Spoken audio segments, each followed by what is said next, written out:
Chapter 12. While Miss Linton moped about the park and garden, always silent and almost always in tears, and her brother shut himself up among books that he never opened, wearying, I guessed, with a continual vague expectation that Catherine, repenting her conduct, would come of her own accord to ask pardon and seek a reconciliation, and she fasted pertinaciously under the idea, probably, that at every meal Edgar was ready to choke for her absence, and pride alone held him from running to cast himself at her feet. I went about my household duties, convinced that the Grange had but one sensible soul in its walls, and that lodged in my body. I wasted no condolences on Miss, nor any expostulations on my mistress, nor did I pay much attention to the sighs of my master, who yearned to hear his lady's name, since he might not hear her voice. I determined they should come about as they pleased for me, and though it was a tiresomely slow process, I began to rejoice at length in a faint dawn of its progress, as I thought at first. Mrs. Linton, on the third day, unbarred her door, and having finished the water in her pitcher and decanter, desired a renewed supply and a basin of gruel, for she believed she was dying. That I set down as a speech meant for Edgar's ears. I believed no such thing, so I kept it to myself and brought her some tea and dry toast. She ate and drank eagerly, and sank back on her pillow again, clenching her hands and groaning. "Oh, I will die," she exclaimed. "Since no one cares anything about me, I wish I had not taken that." Then a good while after I heard her murmur, "No, I'll not die, he'd be glad. He does not love me at all, he would never miss me." "Did you want anything, ma'am?" I inquired, still preserving my external composure, in spite of her ghastly countenance and strange, exaggerated manner. "What is that apathetic being doing?" she demanded, pushing the thick, entangled locks from her wasted face. "Has he fallen into a lethargy, or is he dead?" "Neither," replied I, "if you mean Mr. Linton. He's tolerably well, I think, though his studies occupy him rather more than they ought. He is continually among his books, since he has no other society." I should not have spoken so if I had known her true condition, but I could not get rid of the notion that she acted a part of her disorder. "Among his books!" she cried, confounded. "And I dying. I on the brink of the grave. My God, does he know how I'm altered?" continued she, staring at her reflection in a mirror hanging against the opposite wall. "Is that Catherine Linton? He imagines me in a pet, in play, perhaps. Cannot you inform him that it is frightful earnest? Nellie, if it be not too late, as soon as I learn how he feels, I'll choose between these two. Either to starve at once, that would be no punishment unless he had a heart, or to recover and leave the country. Are you speaking the truth about him now? Take care. Is he actually so utterly indifferent for my life?" "Why, ma'am," I answered, "the master has no idea of your being deranged, and of course he does not fear that you will let yourself die of hunger." "You think not? Cannot you tell him I will?" she returned. "Persuade him. Speak of your own mind. Say you are certain I will." "No, you forget, Mrs. Linton," I suggested, "that you have eaten some food with a relish this evening, and tomorrow you will perceive its good effects." "If I were only sure it would kill him," she interrupted, "I'd kill myself directly. These 3 awful nights I've never closed my lids. And oh, I've been tormented. I've been haunted, Nellie, but I begin to fancy you don't like me. How strange. I thought, though everybody hated and despised each other, they could not avoid loving me. And they have all turned to enemies in a few hours. They have, I'm positive, the people here. How dreary to meet death, surrounded by their cold faces. Isabella, terrified and repelled, afraid to enter the room. It would be so dreadful to watch Catherine go, and Edgar standing solemnly by to see it over, then offering prayers of thanks to God for restoring peace to his house and going back to his books. What in the name of all that feels has he to do with books, when I am dying? She could not bear the notion which I had put into her head of Mr. Linton's philosophical resignation. Tossing about, she increased her feverish bewilderment to madness, and tore the pillow with her teeth. Then raising herself up all burning, desired that I would open the window. We were in the middle of winter, the wind blew strong from the northeast, and I objected. Both the expressions flitting over her face and the changes of her moods began to alarm me terribly, and brought to my recollection her former illness and the doctor's injunction that she should not be crossed. A minute previously she was violent. Now, supported on one arm and not noticing my refusal to obey her, she seemed to find childish diversion in pulling the feathers from the rents she had just made and ranging them on the sheet according to their different species. Her mind had strayed to other associations. "That's a turkey's," she murmured to herself. "And this is a wild duck's, and this is a pigeon's. Ah, they put pigeon's feathers in the pillows, no wonder I couldn't die.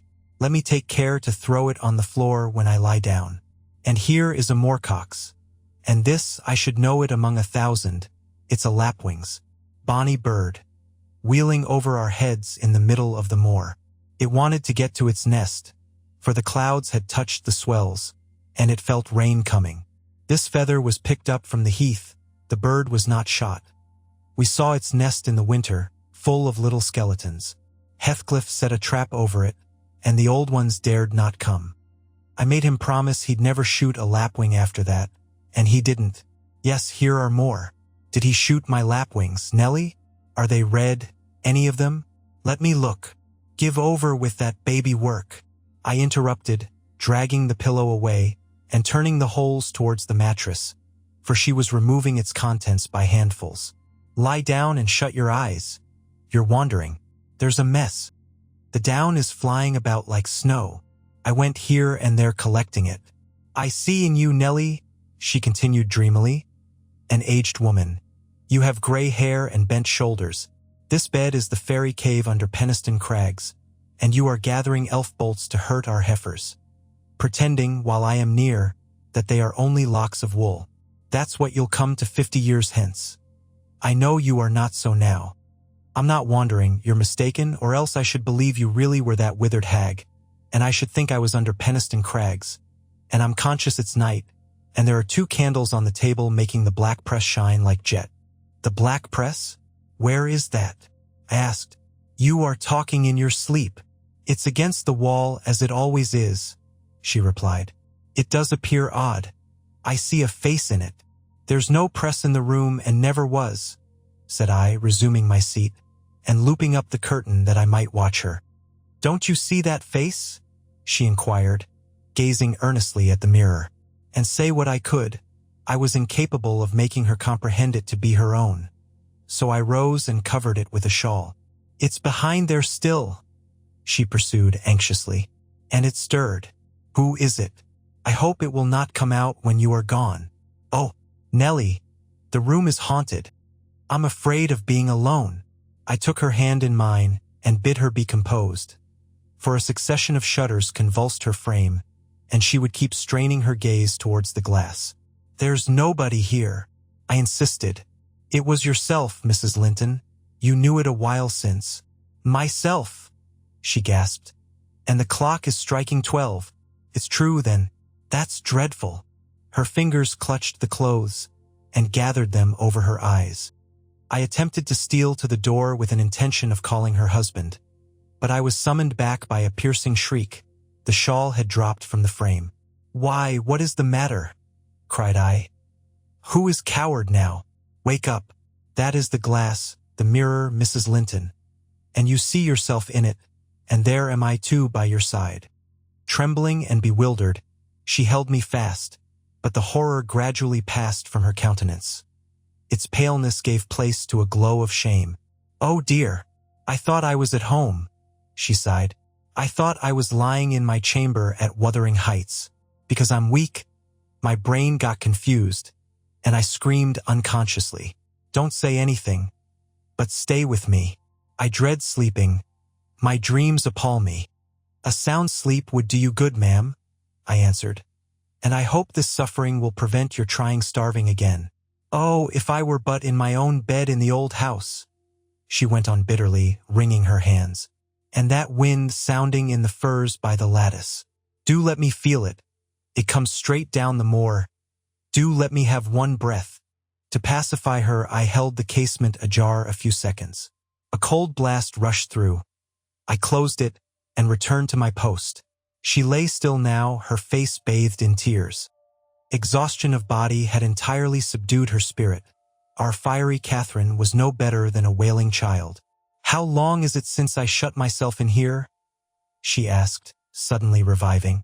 "It was Monday evening," I replied. "And this is Thursday night, or rather Friday morning, at present." "What? Of the same week?" she exclaimed. "Only that brief time? Long enough to live on nothing but cold water and ill temper," observed I. "Well, it seems a weary number of hours," she muttered doubtfully. "It must be more.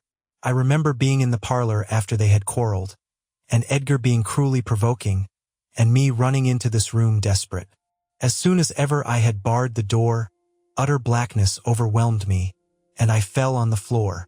I couldn't explain to Edgar how certain I felt of having a fit, or going raging mad, if he persisted in teasing me. I had no command of tongue or brain, and he did not guess my agony, perhaps. It barely left me sense to try to escape from him and his voice. Before I recovered sufficiently to see and hear, it began to be dawn, and Nellie, I'll tell you what I thought, and what has kept recurring and recurring till I feared for my reason. I thought as I lay there, with my head against that table leg, and my eyes dimly discerning the gray square of the window, that I was enclosed in the oak-paneled bed at home, and my heart ached with some great grief which, just waking, I could not recollect. I pondered, and worried myself to discover what it could be, and, most strangely, the whole last 7 years of my life grew a blank. I did not recall that they had been at all. I was a child. My father was just buried, and my misery arose from the separation that Hindley had ordered between me and Heathcliff. I was laid alone, for the first time, and rousing from a dismal doze after a night of weeping, I lifted my hand to push the panels aside. It struck the tabletop. I swept it along the carpet, and then memory burst in. My late anguish was swallowed in a paroxysm of despair. I cannot say why I felt so wildly wretched. It must have been temporary derangement, for there is scarcely cause. But supposing at 12 years old I had been wrenched from the heights and every early association, and my all in all, as Heathcliff was at that time, and been converted at a stroke into Mrs. Linton, the lady of Thrushcross Grange, and the wife of a stranger, an exile and outcast thenceforth from what had been my world. You may fancy a glimpse of the abyss where I grovelled. Shake your head as you will. Nellie, you have helped to unsettle me. You should have spoken to Edgar, indeed you should, and compelled him to leave me quiet. Oh, I'm burning. I wish I were out of doors. I wish I were a girl again, half savage and hardy and free, and laughing at injuries, not maddening under them. Why am I so changed? Why does my blood rush into a hell of tumult at a few words? I'm sure I should be myself were I once among the heather on those hills. Open the window again wide. Fasten it open. Quick. Why don't you move? Because I won't give you your death of cold, I answered. You won't give me a chance of life, you mean? She said sullenly. However, I'm not helpless yet. I'll open it myself. And sliding from the bed before I could hinder her, she crossed the room, walking very uncertainly, threw it back and bent out, careless of the frosty air that cut about her shoulders as keen as a knife. I entreated and finally attempted to force her to retire. But I soon found her delirious strength much surpassed mine. She was delirious. I became convinced by her subsequent actions and ravings. There was no moon, and everything beneath lay in misty darkness. Not a light gleamed from any house, far or near. All had been extinguished long ago, and those at Wuthering Heights were never visible. Still she asserted she caught their shining. Look, she cried eagerly. That's my room with the candle in it, and the trees swaying before it, and the other candle is in Joseph's garret. Joseph sits up late, doesn't he? He's waiting till I come home that he may lock the gate. Well, he'll wait a while yet. It's a rough journey, and a sad heart to travel it, and we must pass by Gimmerton Kirk to go that journey. We've braved its ghosts often together, and dared each other to stand among the graves and ask them to come. But, Heathcliff, if I dare you now, will you venture? If you do, I'll keep you. I'll not lie there by myself. They may bury me 12 feet deep, and throw the church down over me, but I won't rest till you are with me. I never will. She paused, and resumed with a strange smile. He's considering. He'd rather I'd come to him. Find a way, Then, not through that kirkyard. You are slow. Be content. You always followed me. Perceiving it vain to argue against her insanity, I was planning how I could reach something to rap about her, without quitting my hold of herself, for I could not trust her alone by the gaping lattice. When, to my consternation, I heard the rattle of the door handle and Mr. Linton entered. He had only then come from the library, and in passing through the lobby had noticed our talking and been attracted by curiosity, or fear, to examine what it signified at that late hour. "Oh, sir," I cried, checking the exclamation risen to his lips at the sight which met him, and the bleak atmosphere of the chamber. "My poor mistress is ill, and she quite masters me. I cannot manage her at all. Pray, come and persuade her to go to bed. Forget your anger, for she's hard to guide any way but her own." "Catherine ill?" he said, hastening to us. "Shut the window, Ellen." "Catherine." Why, he was silent. The haggardness of Mrs. Linton's appearance smote him speechless, and he could only glance from her to me in horrified astonishment. "She's been fretting here," I continued, "and eating scarcely anything and never complaining. She would admit none of us till this evening, and so we couldn't inform you of her state, as we were not aware of it ourselves. But it is nothing." I felt I uttered my explanations awkwardly. The master frowned. "It is nothing, is it, Ellen Dean?" he said sternly. "You shall account more clearly for keeping me ignorant of this."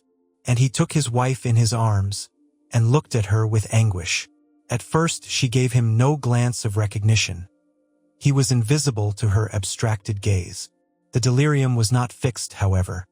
Having weaned her eyes from contemplating the outer darkness, by degrees she centered her attention on him, and discovered who it was that held her. "Ah, you are come, are you, Edgar Linton?" she said with angry animation. "You are one of those things that are ever found when least wanted, and when you are wanted, never. I suppose we shall have plenty of lamentations now. I see we shall, but they can't keep me from my narrow home out yonder. My resting place, where I'm bound before spring is over. There it is, not among the Lintons, mind, under the chapel roof, but in the open air with a headstone, and you may please yourself whether you go to them or come to me." "Catherine, what have you done?" commenced the master. "Am I nothing to you any more? Do you love that wretch Heath?" "Hush!" cried Mrs. Linton. "Hush! This moment. You mention that name, and I end the matter instantly by a spring from the window. What you touch at present you may have, but my soul will be on that hilltop before you lay hands on me again. I don't want you, Edgar. I'm past wanting you. Return to your books. I'm glad you possess a consolation, for all you had in me is gone." "Her mind wanders, sir," I interposed. "She has been talking nonsense the whole evening. But let her have quiet and proper attendance, and she'll rally. Hereafter, we must be cautious how we vex her." "I desire no further advice from you," answered Mr. Linton. "You knew your mistress's nature, and you encouraged me to harass her, and not to give me one hint of how she has been these 3 days. It was heartless. Months of sickness could not cause such a change." I began to defend myself, thinking it too bad to be blamed for another's wicked waywardness. "I knew Mrs. Linton's nature to be headstrong and domineering," cried I. "But I didn't know that you wished to foster her fierce temper. I didn't know that, to humor her, I should wink at Mr. Heathcliff. I performed the duty of a faithful servant in telling you, and I have got a faithful servant's wages. Well, it will teach me to be careful next time. Next time you may gather intelligence for yourself. The next time you bring a tale to me you shall quit my service, Ellen Dean," he replied. "You'd rather hear nothing about it, I suppose, then, Mr. Linton?" said I. "Heathcliff has your permission to come according to Miss, and to drop in at every opportunity your absence offers, on purpose to poison the mistress against you?" Confused as Catherine was, her wits were alert at applying our conversation. "Ah, Nellie has played traitor," she exclaimed, passionately. "Nellie is my hidden enemy. You witch! So you do seek elf bolts to hurt us. Let me go, and I'll make her rue. I'll make her howl a recantation." A maniac's fury kindled under her brows. She struggled desperately to disengage herself from Linton's arms. I felt no inclination to tarry the event, and, resolving to seek medical aid on my own responsibility, I quitted the chamber. In passing the garden to reach the road, at a place where a bridle hook is driven into the wall, I saw something white moved irregularly, evidently by another agent than the wind. Notwithstanding my hurry, I stayed to examine it, lest ever after I should have the conviction impressed on my imagination that it was a creature of the other world. My surprise and perplexity were great on discovering, by touch more than vision, Miss Isabella's Springer, Fanny, suspended by a handkerchief and nearly at its last gasp. I quickly released the animal and lifted it into the garden. I had seen it follow its mistress upstairs when she went to bed, and wondered much how it could have got out there, and what mischievous person had treated it so. While untying the knot round the hook, it seemed to me that I repeatedly caught the beat of horses' feet galloping at some distance. But there were such a number of things to occupy my reflections that I hardly gave the circumstance a thought, though it was a strange sound in that place at 2 o'clock in the morning. Mr. Kenneth was fortunately just issuing from his house to see a patient in the village as I came up the street, and my account of Catherine Linton's malady induced him to accompany me back immediately. He was a plain, rough man, and he made no scruple to speak his doubts of her surviving this second attack, unless she were more submissive to his directions than she had shown herself before. "Nellie Dean," said he, "I can't help fancying there's an extra cause for this. What has there been to do at the Grange? We've odd reports up here. A stout, hearty lass like Catherine does not fall ill for a trifle, and that sort of people should not either. It's hard work bringing them through fevers and such things. How did it begin?" "The master will inform you," I answered. "But you are acquainted with the Earnshaw's violent dispositions, and Mrs. Linton caps them all. I may say this, it commenced in a quarrel. She was struck during a tempest of passion with a kind of fit. That's her account, at least, for she flew off in the height of it and locked herself up.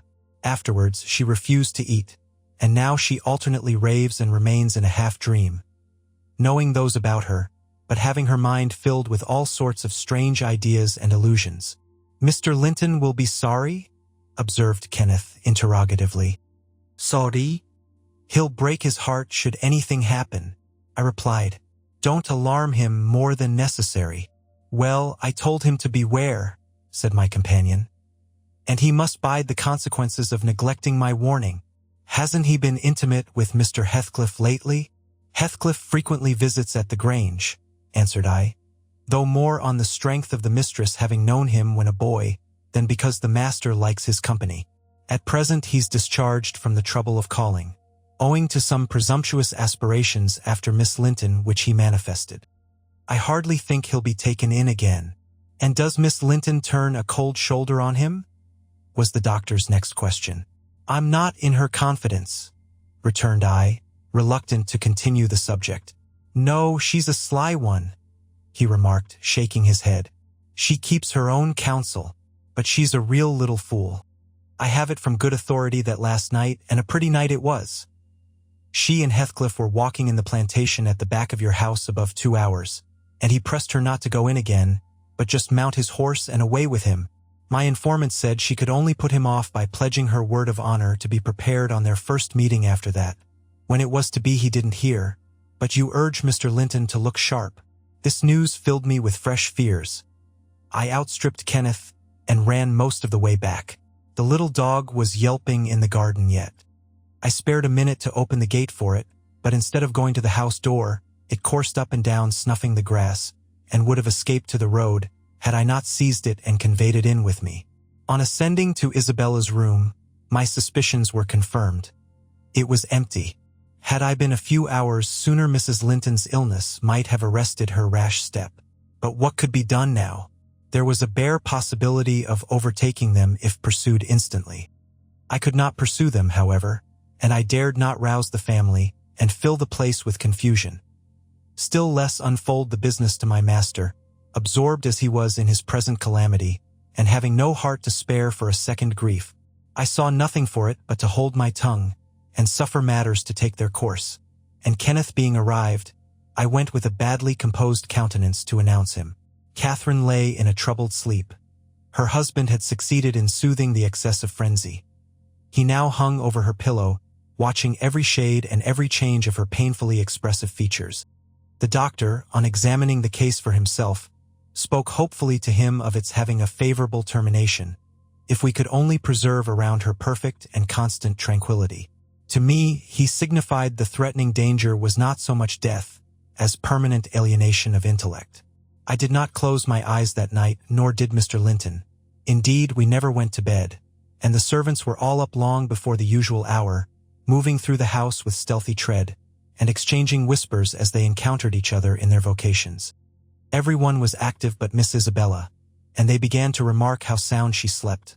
Her brother, too, asked if she had risen, and seemed impatient for her presence, and hurt that she showed so little anxiety for her sister-in-law. I trembled lest he should send me to call her, but I was spared the pain of being the first proclaimant of her flight. One of the maids, a thoughtless girl, who had been on an early errand to Gimmerton, came panting upstairs, open-mouthed, and dashed into the chamber, crying, "Oh, dear, dear, what mun we have next? Master, master, our young lady." "Hold your noise," cried I hastily, and raged at her clamorous manner. "Speak lower, Mary, what is the matter?" said Mr. Linton. "What ails your young lady?" She's gone. Yon Heathcliff's run off." "Why, her," gasped the girl. "That is not true," exclaimed Linton, rising in agitation. "It cannot be. How has the idea entered your head? Ellen Dean, go and seek her. It is incredible. It cannot be." As he spoke, he took the servant to the door, and then repeated his demand to know her reasons for such an assertion. "Why, I met on the road a lad that fetches milk here," she stammered, "and he asked whether we weren't in trouble at the Grange. I thought he meant for Mrs.'s sickness, so I answered, yes. Then says he, 'There's somebody gone after him, I guess.' I stared. He saw I knew not about it, and he told how a gentleman and lady had stopped to have a horse's shoe fastened at a blacksmith's shop, 2 miles out of Gimmerton, not very long after midnight, and how the blacksmith's lass had got up to spy who they were. She knew them both directly, and she noticed the man, Heathcliff it was, she felt certain. Nobdy could mistake him, besides, put a sovereign in her father's hand for payment. The lady had a cloak about her face, but having desired a sup of water, while she drank it fell back, and she saw her very plain. Heathcliff held both bridles as they rode on, and they set their faces from the village, and went as fast as the rough roads would let them. The lass said nothing to her father, but she told it all over Gimmerton this morning. I ran and peeped, for form's sake, into Isabella's room, confirming, when I returned, the servant's statement. Mr. Linton had resumed his seat by the bed. On my re-entrance, he raised his eyes, read the meaning of my blank aspect, and dropped them without giving an order or uttering a word. "Are we to try any measures for overtaking and bringing her back?" I inquired. "How should we do?" "She went of her own accord," answered the master. "She had a right to go if she pleased. Trouble me no more about her. Hereafter she is only my sister in name, not because I disown her, but because she has disowned me." And that was all he said on the subject.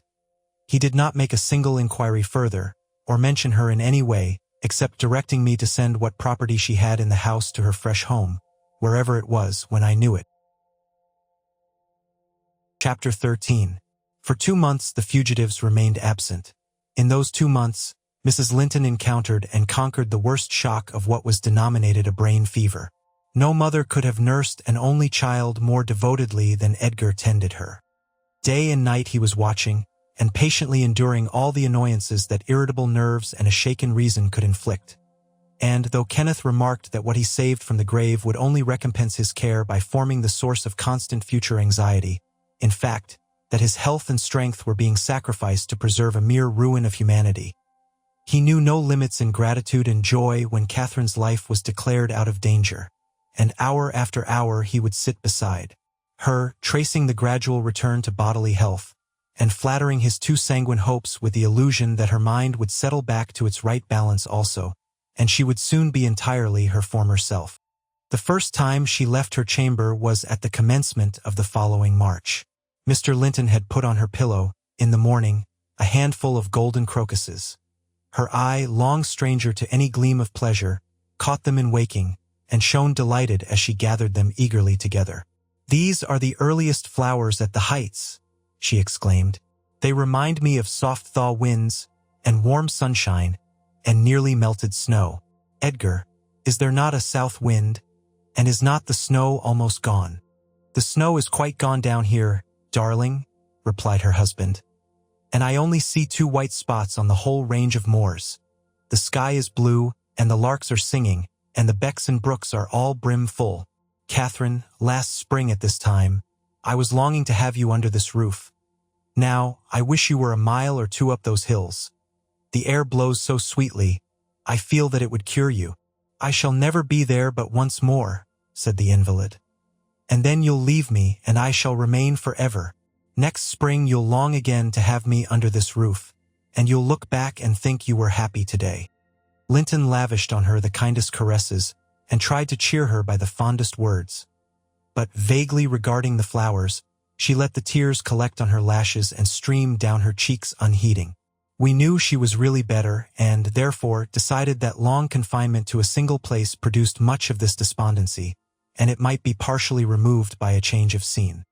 The master told me to light a fire in the many weeks deserted parlor, and to set an easy chair in the sunshine by the window, and then he brought her down, and she sat along while enjoying the genial heat, and, as we expected, revived by the objects round her, which, though familiar, were free from the dreary associations investing her hated sick chamber. By evening she seemed greatly exhausted, yet no arguments could persuade her to return to that apartment, and I had to arrange the parlor sofa for her bed, till another room could be prepared. To obviate the fatigue of mounting and descending the stairs, we fitted up this, where you lie at present, on the same floor with the parlor, and she was soon strong enough to move from one to the other, leaning on Edgar's arm.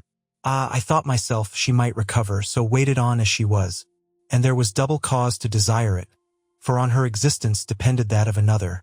We cherished the hope that in a little while Mr. Linton's heart would be gladdened, and his lands secured from a stranger's gripe by the birth of an heir. I should mention that Isabella sent to her brother, some 6 weeks from her departure, a short note, announcing her marriage with Heathcliff. It appeared dry and cold, but at the bottom was dotted in with pencil an obscure apology, and an entreaty for kind remembrance and reconciliation, if her proceeding had offended him. Asserting that she could not help it then, and being done, she had now no power to repeal it. Linton did not reply to this, I believe, and in a fortnight more I got a long letter which I considered odd, coming from the pen of a bride just out of the honeymoon. I'll read it, for I keep it yet. Any relic of the dead is precious, if they were valued living. Dear Ellen, it begins, I came last night to Wuthering Heights, and heard, for the first time, that Catherine has been, and is yet, very ill. I must not write to her, I suppose, and my brother is either too angry or too distressed to answer what I sent him. Still, I must write to somebody, and the only choice left me is you. Inform Edgar that I'd give the world to see his face again, that my heart returned to Thrushcross Grange in 24 hours after I left it, and is there at this moment, full of warm feelings for him and Catherine. I can't follow it though, these words are underlined. They need not expect me, and they may draw what conclusions they please. Taking care, however, to lay nothing at the door of my weak will or deficient affection. The remainder of the letter is for yourself alone. I want to ask you 2 questions. The first is, how did you contrive to preserve the common sympathies of human nature when you resided here? I cannot recognize any sentiment which those around share with me. The second question I have great interest in. Is Mr. Heathcliff a man? If so, is he mad? And if not, is he a devil? I shan't tell my reasons for making this inquiry, but I beseech you to explain, if you can, what I have married. That is, when you call to see me, and you must call, Ellen, very soon. Don't write, but come, and bring me something from Edgar. Now, you shall hear how I have been received in my new home, as I am led to imagine the heights will be. It is to amuse myself that I dwell on such subjects as the lack of external comforts. They never occupy my thoughts except at the moment when I miss them. I should laugh and dance for joy if I found their absence was the total of my miseries, and the rest was an unnatural dream. The sun set behind the grange as we turned on to the moors. By that, I judged it to be 6 o'clock, and my companion halted half an hour to inspect the park and the gardens and probably the place itself as well as he could. So it was dark when we dismounted in the paved yard of the farmhouse, and your old fellow servant, Joseph, issued out to receive us by the light of a dip candle. He did it with a courtesy that redounded to his credit. His first act was to elevate his torch to a level with my face, squint malignantly, project his underlip, and turn away. Then he took the 2 horses and led them into the stables, reappearing for the purpose of locking the outer gate, as if we lived in an ancient castle. Heathcliff stayed to speak to him, and I entered the kitchen, a dingy, untidy hole. I dare say you would not know it. It is so changed since it was in your charge. By the fire stood a ruffianly child, strong in limb and dirty in garb, with a look of Catherine in his eyes and about his mouth. This is Edgar's legal nephew, I reflected. Mine in a manner. I must shake hands, and yes, I must kiss him. It is right to establish a good understanding at the beginning. I approached, and, attempting to take his chubby fist, said, "How do you do, my dear?" He replied in a jargon I did not comprehend. "Shall you and I be friends, Hareton?" was my next essay at conversation. An oath, and a threat to set Throttler on me if I did not frame off rewarded my perseverance. "Hey, Throttler, lad," whispered the little wretch, rousing a half-bred bulldog from its lair in a corner. "Now, wilt thou be ganging?" he asked authoritatively. Love for my life urged a compliance. I stepped over the threshold to wait till the others should enter. Mr. Heathcliff was nowhere visible, and Joseph, whom I followed to the stables and requested to accompany me in, after staring and muttering to himself, screwed up his nose and replied, "Mim, ming, ming. Did ever Christian body hear aught like it? Minsin a munching. How can I tell what ye say? I say, I wish you to come with me into the house," I cried, thinking him deaf, yet highly disgusted at his rudeness. "None o' me. I gettin' summat else to do," he answered and continued his work, moving his lantern jaws meanwhile and surveying my dress and countenance, the former a great deal too fine, but the latter, I'm sure, as sad as he could desire, with sovereign contempt. I walked round the yard and through a wicket to another door, at which I took the liberty of knocking, in hopes some more civil servant might show himself. After a short suspense, it was opened by a tall, gaunt man, without neckerchief, and otherwise extremely slovenly. His features were lost in masses of shaggy hair that hung on his shoulders, and his eyes, too, were like a ghostly Catherine's with all their beauty annihilated. "What's your business here?" he demanded grimly. "Who are you?" "My name was Isabella Linton," I replied. "You've seen me before, sir. I'm lately married to Mr. Heathcliff, and he has brought me here, I suppose by your permission." "Is he come back, then?" asked the hermit, glaring like a hungry wolf. "Yes, we came just now," I said. "But he left me by the kitchen door, and when I would have gone in, your little boy played sentinel over the place and frightened me off by the help of a bulldog. It's well the hellish villain has kept his word," growled my future host, searching the darkness beyond me in expectation of discovering Heathcliff. And then he indulged in a soliloquy of execrations and threats of what he would have done had the fiend deceived him. I repented having tried this second entrance, and was almost inclined to slip away before he finished cursing. But ere I could execute that intention, he ordered me in and shut and refastened the door. There was a great fire, and that was all the light in the huge apartment, whose floor had grown a uniform gray, and the once brilliant pewter dishes, which used to attract my gaze when I was a girl, partook of a similar obscurity, created by tarnish and dust. I inquired whether I might call the maid, and be conducted to a bedroom. Mr. Earnshaw vouchsafed no answer.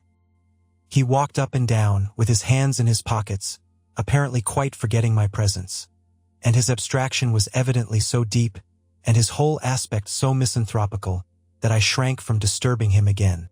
You'll not be surprised, Ellen, at my feeling particularly cheerless, seated in worse than solitude on that inhospitable hearth, and remembering that 4 miles distant lay my delightful home, containing the only people I loved on earth, and there might as well be the Atlantic to part us instead of those 4 miles. I could not overpass them. I questioned with myself, where must I turn for comfort? And mind you don't tell Edgar or Catherine. Above every sorrow beside, This rose preeminent. Despair at finding nobody who could or would be my ally against Heathcliff. I had sought shelter at Wuthering Heights almost gladly, because I was secured by that arrangement from living alone with him. But he knew the people we were coming amongst, and he did not fear their intermeddling. I sat and thought a doleful time.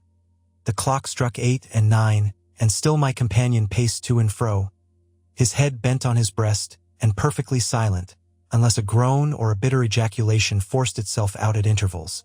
I listened to detect a woman's voice in the house, and filled the interim with wild regrets and dismal anticipations, which, at last, spoke audibly in irrepressible sighing and weeping.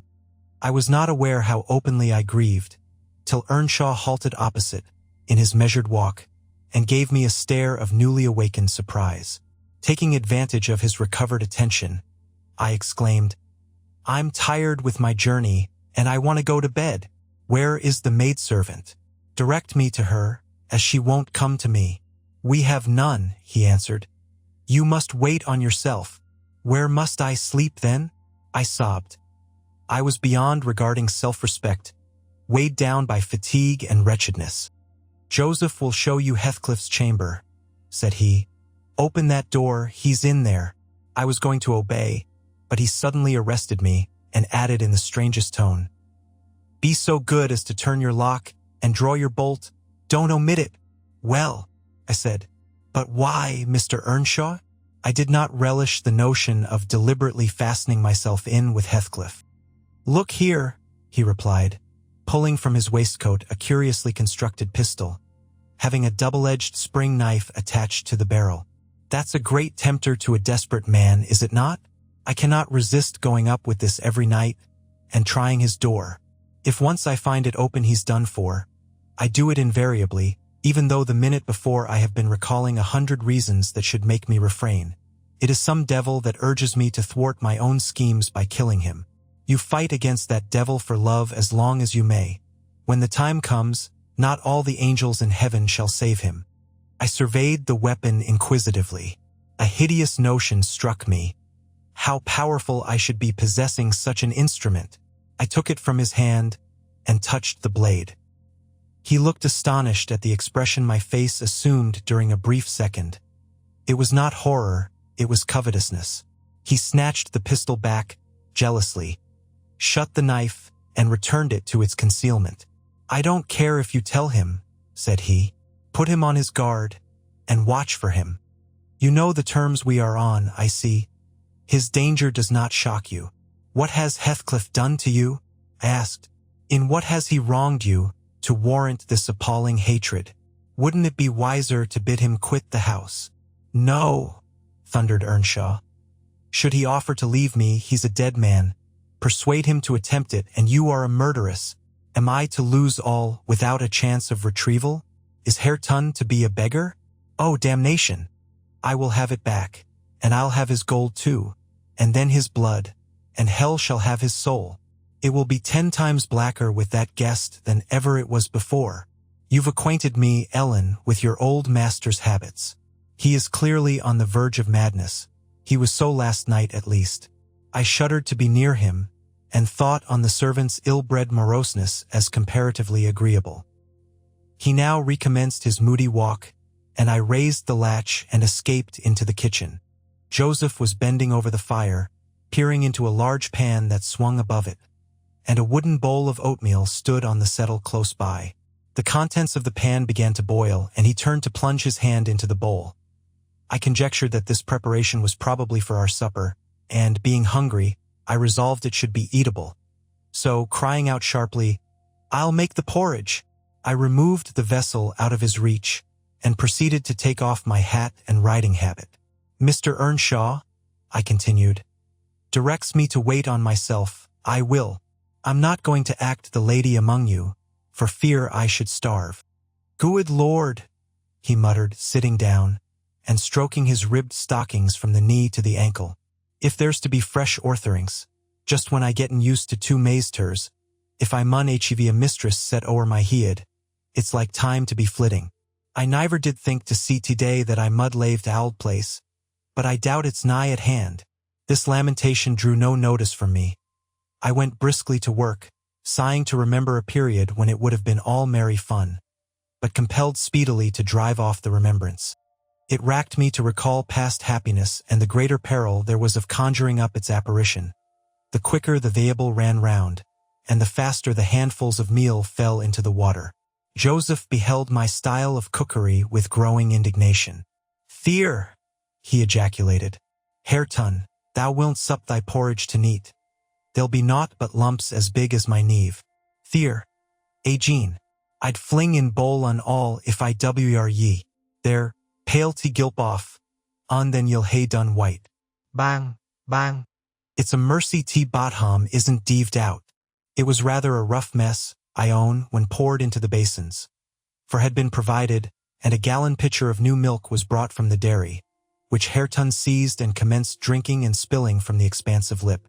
I expostulated, and desired that he should have his in a mug, affirming that I could not taste the liquid treated so dirtily.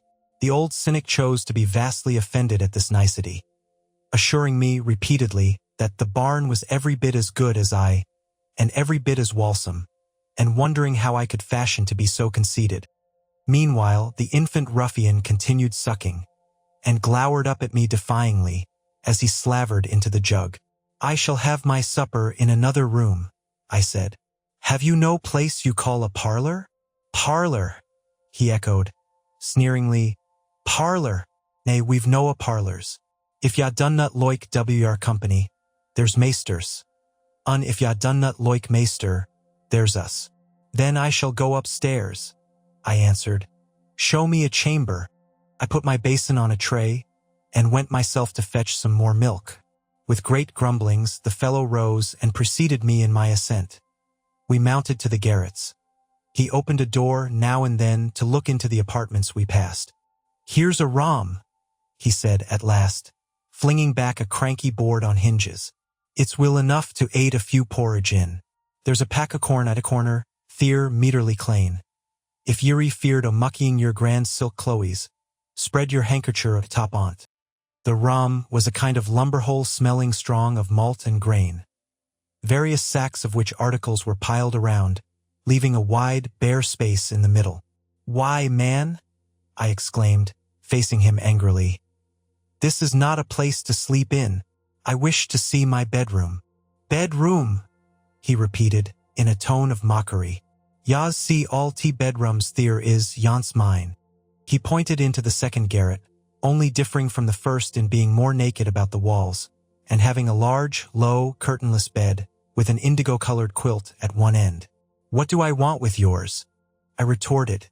"I suppose Mr. Heathcliff does not lodge at the top of the house, does he?" "Oh, it's Maester Heathcliff's ye're wanting?" cried he, as if making a new discovery. "Couldn't ye ha' said soa at onst? Then, I mud ha' telled ye, bought all this work, that's just one ye cannot see. He allus keeps it locked. Nobdue ver mel's aunt but hisseln. You've a nice house, Joseph," I could not refrain from observing, "and pleasant inmates. And I think the concentrated essence of all the madness in the world took up its abode in my brain the day I linked my fate with theirs. However, that is not to the present purpose. There are other rooms. For heaven's sake be quick, and let me settle somewhere." He made no reply to this adjuration, only plodding doggedly down the wooden steps and halting before an apartment which, from that halt and the superior quality of its furniture, I conjectured to be the best one. There was a carpet, a good one, but the pattern was obliterated by dust. A fireplace hung with cut paper dropping to pieces. A handsome oak bedstead with ample crimson curtains of rather expensive material and modern make. But they had evidently experienced rough usage. The valances hung in festoons, wrenched from their rings, and the iron rod supporting them was bent in an arc on one side, causing the drapery to trail upon the floor. The chairs were also damaged, many of them severely, and deep indentations deformed the panels of the walls. I was endeavoring to gather resolution for entering and taking possession, when my fool of a guide announced, "This here is tea maesters." My supper by this time was cold, my appetite gone, and my patience exhausted. I insisted on being provided instantly with a place of refuge and means of repose. "Where the divil?" began the religious elder. "The Lord bless us," The Lord forge us. Where the hell wold ye gang? Ye marret, ve arisomenot. Ye've seen all but Hareton's bit of a chammer. There's not another hoyle to lig down in I has. I was so vexed, I flung my tray and its contents on the ground, and then seated myself at the stairs head, hid my face in my hands and cried. Eck! Eck! Exclaimed Joseph. Well done, Miss Cathy. Well done, Miss Cathy. Howsiver, te Meester Saul just tumlu o'er them brocken pots. And then we's hear summit. We's hear how it's to be. Good for naught madling. Ye desarve pining fro, this to Chursmas. Flinging te precious gifts a God under foit a your flaysome rages. But ömem isteyen if yeşe yer siperitlang. Will Hathacliff bide sich bonny ways, think ye? I nobbut wish he may catch ye I that plisky. I nobbut wish he may.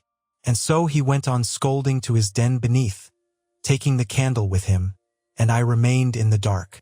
The period of reflection succeeding this silly action compelled me to admit the necessity of smothering my pride and choking my wrath, and bestirring myself to remove its effects. An unexpected aid presently appeared in the shape of Throttler, whom I now recognized as a son of our old skulker. It had spent its whelphood at the Grange, and was given by my father to Mr. Hindley. I fancy it knew me. It pushed its nose against mine by way of salute, and then hastened to devour the porridge, while I groped from step to step, collecting the shattered earthenware, and drying the spatters of milk from the banister with my pocket handkerchief. Our labors were scarcely over when I heard Earnshaw's tread in the passage. My assistant tucked in his tail and pressed to the wall. I stole into the nearest doorway. The dog's endeavor to avoid him was unsuccessful, as I guessed by a scutter downstairs and a prolonged, piteous yelping. I had better luck. He passed on, entered his chamber, and shut the door. Directly after Joseph came up with Hareton to put him to bed. I had found shelter in Hareton's room, and the old man, on seeing me, said, "There's rom for both ye on your pride, now, I sud think I the hawes. It's empty. Ye may achieve it all to yourseln. On him as Allah's max a third. I sich ill company." Gladly did I take advantage of this intimation, and the minute I flung myself into a chair, by the fire, I nodded and slept. My slumber was deep and sweet, though over far too soon. Mr. Heathcliff awoke me. He had just come in and demanded, in his loving manner, what I was doing there. I told him the cause of my staying up so late, that he had the key of our room in his pocket. The adjective "our" gave mortal offense. He swore it was not, nor ever should be, mine, and he'd, but I'll not repeat his language, nor describe his habitual conduct. He is ingenious and unresting in seeking to gain my abhorrence. I sometimes wonder at him with an intensity that deadens my fear. Yet, I assure you, a tiger or a venomous serpent could not rouse terror in me equal to that which he wakens. He told me of Catherine's illness and accused my brother of causing it, promising that I should be Edgar's proxy in suffering, till he could get hold of him. I do hate him. I am wretched. I have been a fool. Beware of uttering one breath of this to anyone at the Grange. I shall expect you every day. Don't disappoint me, Isabella. Chapter 14. As soon as I had perused this epistle, I went to the master, and informed him that his sister had arrived at the Heights, and sent me a letter expressing her sorrow for Mrs. Linton's situation, and her ardent desire to see him, with a wish that he would transmit to her, as early as possible, some token of forgiveness by me. "Forgiveness," said Linton. "I have nothing to forgive her, Ellen. You may call at Wuthering Heights this afternoon, if you like, and say that I am not angry, but I'm sorry to have lost her, especially as I can never think she'll be happy. It is out of the question my going to see her, however. We are eternally divided, and should she really wish to oblige me, let her persuade the villain she has married to leave the country." "And you won't write her a little note, sir?" I asked imploringly. "No," he answered. "It is needless. My communication with Heathcliff's family shall be as sparing as his with mine. It shall not exist." Mr. Edgar's coldness depressed me exceedingly, and all the way from the Grange I puzzled my brains how to put more heart into what he said, when I repeated it, and how to soften his refusal of even a few lines to console Isabella. I dare say she had been on the watch for me since morning. I saw her looking through the lattice as I came up the garden causeway, and I nodded to her, but she drew back as if afraid of being observed. I entered without knocking. There never was such a dreary, dismal scene as the formerly cheerful house presented. I must confess that if I had been in the young lady's place, I would, at least, have swept the hearth and wiped the tables with a duster. But she already partook of the pervading spirit of neglect which encompassed her. Her pretty face was wan and listless, her hair uncurled, some locks hanging lankly down, and some carelessly twisted round her head. Probably she had not touched her dress since yester evening. Hindley was not there. Mr. Heathcliff sat at a table, turning over some papers in his pocketbook. But he rose when I appeared, asked me how I did, quite friendly, and offered me a chair.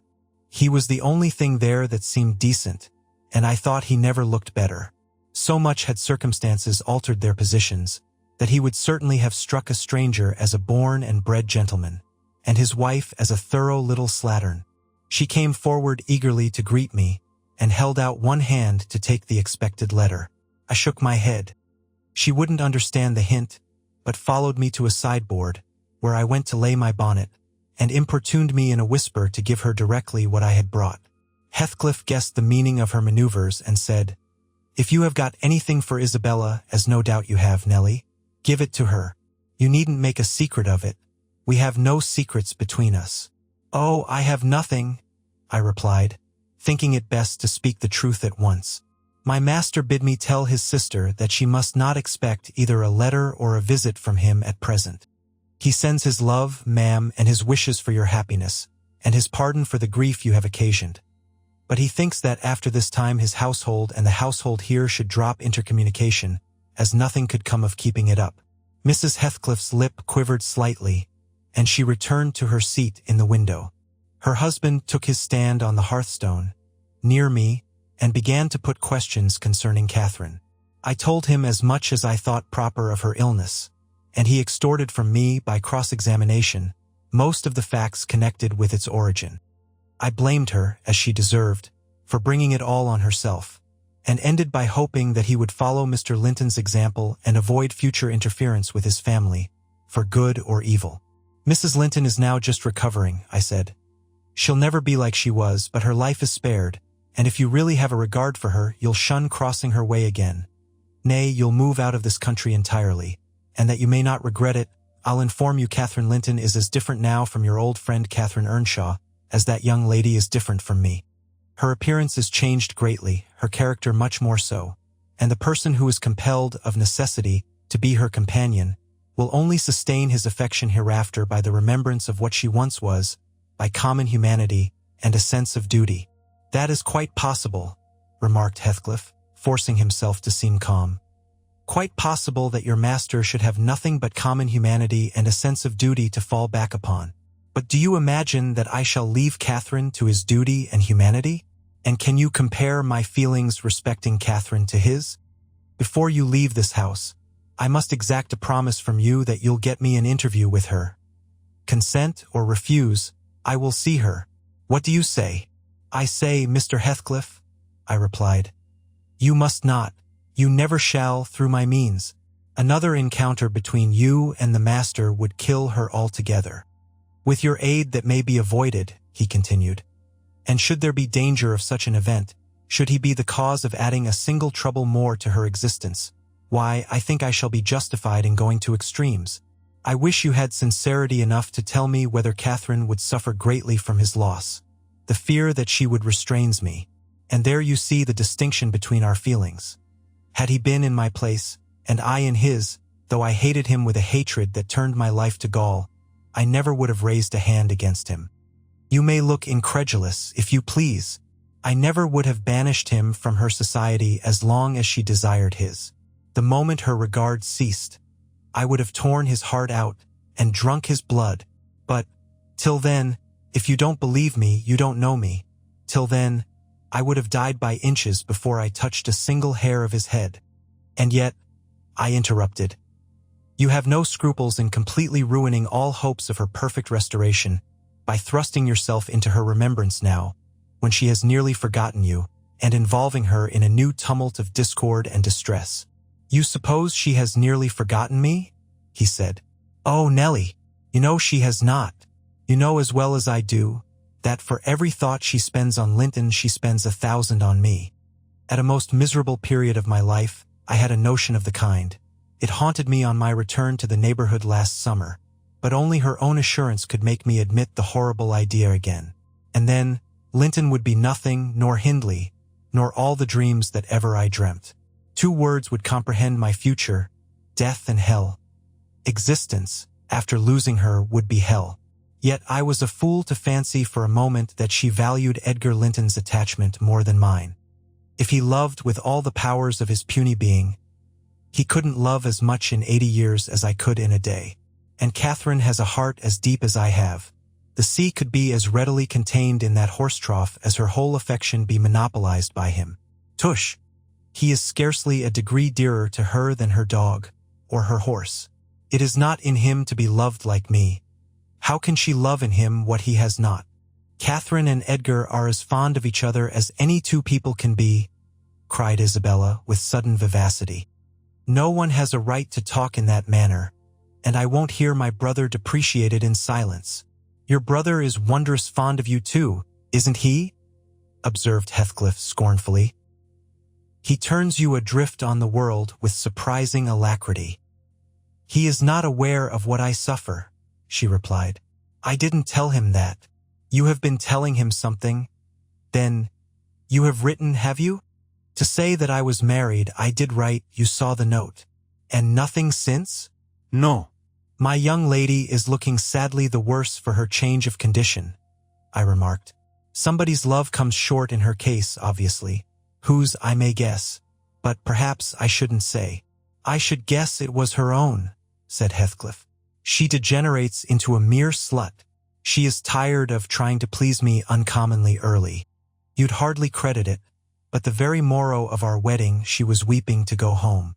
However, she'll suit this house so much the better for not being over-nice, and I'll take care she does not disgrace me by rambling abroad. Well, sir, returned I hope you'll consider that Mrs. Heathcliff is accustomed to be looked after and waited on, and that she has been brought up like an only daughter whom everyone was ready to serve. You must let her have a maid to keep things tidy about her, and you must treat her kindly. Whatever be your notion of Mr. Edgar, you cannot doubt that she has a capacity for strong attachments, or she wouldn't have abandoned the elegancies and comforts and friends of her former home to fix contentedly in such a wilderness as this with you. She abandoned them under a delusion, he answered, picturing in me a hero of romance and expecting unlimited indulgences from my chivalrous devotion. I can hardly regard her in the light of a rational creature. So obstinately has she persisted in forming a fabulous notion of my character and acting on the false impressions she cherished. But, at last, I think she begins to know me. I don't perceive the silly smiles and grimaces that provoked me at first, and the senseless incapability of discerning that I was in earnest when I gave her my opinion of her infatuation and herself. It was a marvelous effort of perspicacity to discover that I did not love her. I believed at one time no lessons could teach her that, and yet it is poorly learnt. For this morning she announced, as a piece of appalling intelligence, that I had actually succeeded in making her hate me. A positive labor of Hercules, I assure you. If it be achieved, I have cause to return thanks. Can I trust your assertion, Isabella? Are you sure you hate me? If I let you alone for half a day, won't you come sighing and wheedling to me again? I dare say she would rather I had seemed all tenderness before you. It wounds her vanity to have the truth exposed. But I don't care who knows that the passion was wholly on one side, and I never told her a lie about it. She cannot accuse me of showing one bit of deceitful softness. The first thing she saw me do on coming out of the Grange was to hang up her little dog, and when she pleaded for it, the first words I uttered were a wish that I had the hanging of every being belonging to her, except one. Possibly she took that exception for herself. But no brutality disgusted her. I suppose she has an innate admiration of it, if only her precious person were secure from injury. Now, was it not the depth of absurdity, of genuine idiocy, for that pitiful, slavish, mean-minded Brock to dream that I could love her? Tell your master, Nellie, that I never, in all my life, met with such an abject thing as she is. She even disgraces the name of Linton. and I've sometimes relented, from pure lack of invention, in my experiments on what she could endure, and still creep shamefully cringing back. But tell him, also, to set his fraternal and magisterial heart at ease, that I keep strictly within the limits of the law. I have avoided, up to this period, giving her the slightest right to claim a separation. And what's more, she'd thank nobody for dividing us. If she desired to go, she might. The nuisance of her presence outweighs the gratification to be derived from tormenting her. Mr. Heathcliff, said I, this is the talk of a madman. Your wife, most likely, is convinced you are mad, and for that reason she has borne with you hitherto. But now that you say she may go, she'll doubtless avail herself of the permission. You are not so bewitched, ma'am, are you, as to remain with him of your own accord? Take care, Ellen, answered Isabella, her eyes sparkling irefully. There was no misdoubting by their expression the full success of her partner's endeavors to make himself detested. Don't put faith in a single word he speaks. He's a lying fiend, a monster, and not a human being. I've been told I might leave him before, and I've made the attempt, but I dare not repeat it. Only, Ellen, promise you'll not mention a syllable of his infamous conversation to my brother or Catherine. Whatever he may pretend, he wishes to provoke Edgar to desperation. He says he has married me on purpose to obtain power over him, and he shan't obtain it. I'll die first. I just hope, I pray, that he may forget his diabolical prudence and kill me. The single pleasure I can imagine is to die, or to see him dead. There, that will do for the present, said Heathcliff. If you are called upon in a court of law, you'll remember her language, Nelly, and take a good look at that countenance. She's near the point which would suit me. No, you're not fit to be your own guardian, Isabella, now, and I, being your legal protector, must retain you in my custody, however distasteful the obligation may be. Go upstairs. I have something to say to Ellen Dean in private. That's not the way. Upstairs, I tell you. Why? This is the road upstairs, child. He seized and thrust her from the room and returned muttering, I have no pity. I have no pity. The more the worms writhe, the more I yearn to crush out their entrails. It is a moral teething, and I grind with greater energy in proportion to the increase of pain. Do you understand what the word pity means? I said, hastening to resume my bonnet. Did you ever feel a touch of it in your life? Put that down, he interrupted, perceiving my intention to depart. You are not going yet. Come here now, Nelly. I must either persuade or compel you to aid me in fulfilling my determination to see Catherine, and that without delay. I swear that I meditate no harm.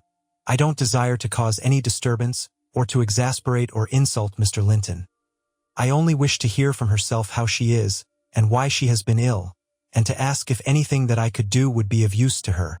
Last night I was in the Grange garden 6 hours, and I'll return there tonight, and every night I'll haunt the place, and every day, till I find an opportunity of entering.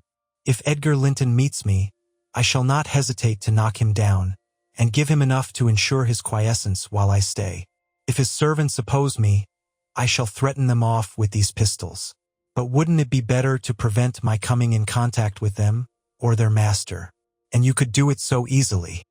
I'd warn you when I came, and then you might let me in unobserved, as soon as she was alone, and watch till I departed, your conscience quite calm. You would be hindering mischief.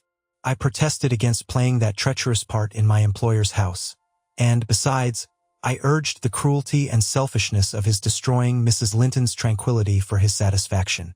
The commonest occurrence startles her painfully, I said. She's all nerves, and she couldn't bear the surprise. I'm positive. Don't persist, sir, or else I shall be obliged to inform my master of your designs, and he'll take measures to secure his house and its inmates from any such unwarrantable intrusions. In that case, I'll take measures to secure you, woman, exclaimed Heathcliff. You shall not leave Wuthering Heights till tomorrow morning. It is a foolish story to assert that Catherine could not bear to see me, and as to surprising her, I don't desire it. You must prepare her, ask her if I may come. You say she never mentions my name, and that I am never mentioned to her. To whom should she mention me if I am a forbidden topic in the house? She thinks you are all spies for her husband. Oh, I've no doubt she's in hell among you. I guess by her silence as much as anything what she feels. You say she is often restless and anxious-looking. Is that a proof of tranquility? You talk of her mind being unsettled. How the devil could it be otherwise in her frightful isolation? And that insipid, paltry creature attending her from duty and humanity, from pity and charity. He might as well plant an oak in a flower pot and expect it to thrive, as imagine he can restore her to vigor in the soil of his shallow cares. Let us settle it at once. Will you stay here, and am I to fight my way to Catherine over Linton and his footman? Or will you be my friend, as you have been hitherto, and do what I request? Decide, because there is no reason for my lingering another minute, if you persist in your stubborn ill nature. Well, Mr. Lockwood, I argued and complained, and flatly refused him 50 times. But in the long run he forced me to an agreement. I engaged to carry a letter from him to my mistress, and should she consent, I promised to let him have intelligence of Linton's next absence from home, when he might come and get in as he was able. I wouldn't be there, and my fellow servants should be equally out of the way. Was it right or wrong? I fear it was wrong, though expedient. I thought I prevented another explosion by my compliance, and I thought, too, it might create a favorable crisis in Catherine's mental illness. And then I remembered Mr. Edgar's stern rebuke of my carrying tales, and I tried to smooth away all disquietude on the subject by affirming, with frequent iteration, that betrayal of trust, if it merited so harsh an appellation, should be the last. Notwithstanding, my journey homeward was sadder than my journey thither, and many misgivings I had, ere I could prevail on myself to put the missive into Mrs. Linton's hand. But here is Kenneth. I'll go down and tell him how much better you are. My history is dree, as we say, and will serve to while away another morning. Dree and dreary, I reflected as the good woman descended to receive the doctor, and not exactly of the kind which I should have chosen to amuse me. But never mind, I'll extract wholesome medicines from Mrs. Dean's bitter herbs. And firstly, let me beware of the fascination that lurks in Catherine Heathcliff's brilliant eyes. I should be in a curious taking if I surrendered my heart to that young person, and the daughter turned out a second edition of the mother. Chapter 15. Another week over, and I am so many days nearer health and spring. I have now heard all my neighbor's history, at different sittings, as the housekeeper could spare time from more important occupations. I'll continue it in her own words, only a little condensed. She is, on the whole, a very fair narrator, and I don't think I could improve her style. In the evening, she said, the evening of my visit to the Heights, I knew, as well as if I saw him, that Mr. Heathcliff was about the place, and I shunned going out because I still carried his letter in my pocket and didn't want to be threatened or teased any more. I had made up my mind not to give it till my master went somewhere, as I could not guess how its receipt would affect Catherine. The consequence was that it did not reach her before the lapse of 3 days. The 4th was Sunday, and I brought it into her room after the family were gone to church. There was a manservant left to keep the house with me, and we generally made a practice of locking the doors during the hours of service. But on that occasion the weather was so warm and pleasant that I set them wide open, and, to fulfill my engagement, as I knew who would be coming, I told my companion that the mistress wished very much for some oranges, and he must run over to the village and get a few, to be paid for on the morrow. He departed, and I went upstairs. Mrs. Linton sat in a loose white dress, with a light shawl over her shoulders, in the recess of the open window as usual. Her thick, long hair had been partly removed at the beginning of her illness, and now she wore it simply combed in its natural tresses over her temples and neck. Her appearance was altered, as I had told Heathcliff, but when she was calm, there seemed unearthly beauty in the change. The flash of her eyes had been succeeded by a dreamy and melancholy softness. They no longer gave the impression of looking at the objects around her. They appeared always to gaze beyond, and far beyond, you would have said out of this world. Then the paleness of her face, its haggard aspect having vanished as she recovered flesh, and the peculiar expression arising from her mental state, though painfully suggestive of their causes, added to the touching interest which she awakened. And invariably to me, I know, and to any person who saw her, I should think, refuted more tangible proofs of convalescence, and stamped her as one doomed to decay. A book lay spread on the sill before her, and the scarcely perceptible wind fluttered its leaves at intervals. I believe Linton had laid it there, for she never endeavored to divert herself with reading or occupation of any kind, and he would spend many an hour in trying to entice her attention to some subject which had formerly been her amusement. She was conscious of his aim, and in her better moods endured his efforts placidly, only showing their uselessness by now and then suppressing a wearied sigh, and checking him at last with the saddest of smiles and kisses. At other times she would turn petulantly away, and hide her face in her hands, or even push him off angrily. And then he took care to let her alone, for he was certain of doing no good. Gimmerton Chapel bells were still ringing, and the full, mellow flow of the beck in the valley came soothingly on the ear. It was a sweet substitute for the yet absent murmur of the summer foliage, which drowned that music about the Grange when the trees were in leaf. At Wuthering Heights it always sounded on quiet days following a great thaw or a season of steady rain. And of Wuthering Heights Catherine was thinking as she listened. That is, if she thought or listened at all. But she had the vague, distant look I mentioned before, which expressed no recognition of material things either by ear or eye. "There's a letter for you, Mrs. Linton," I said, gently inserting it in one hand that rested on her knee. "You must read it immediately because it wants an answer. Shall I break the seal?" "Yes," she answered, without altering the direction of her eyes. I opened it. It was very short. "Now," I continued, "read it." She drew away her hand and let it fall. I replaced it in her lap and stood waiting till it should please her to glance down. But that movement was so long delayed that at last I resumed. "Must I read it, ma'am? It is from Mr. Heathcliff." There was a start and a troubled gleam of recollection, and a struggle to arrange her ideas. She lifted the letter and seemed to peruse it, and when she came to the signature she sighed. Yet still I found she had not gathered its import, for upon my desiring to hear her reply, she merely pointed to the name, and gazed at me with mournful and questioning eagerness. "Well, he wishes to see you," said I, guessing her need of an interpreter. "He's in the garden by this time, and impatient to know what answer I shall bring."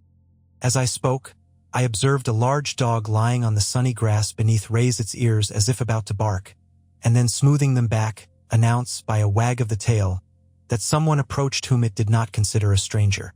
Mrs. Linton bent forward and listened breathlessly.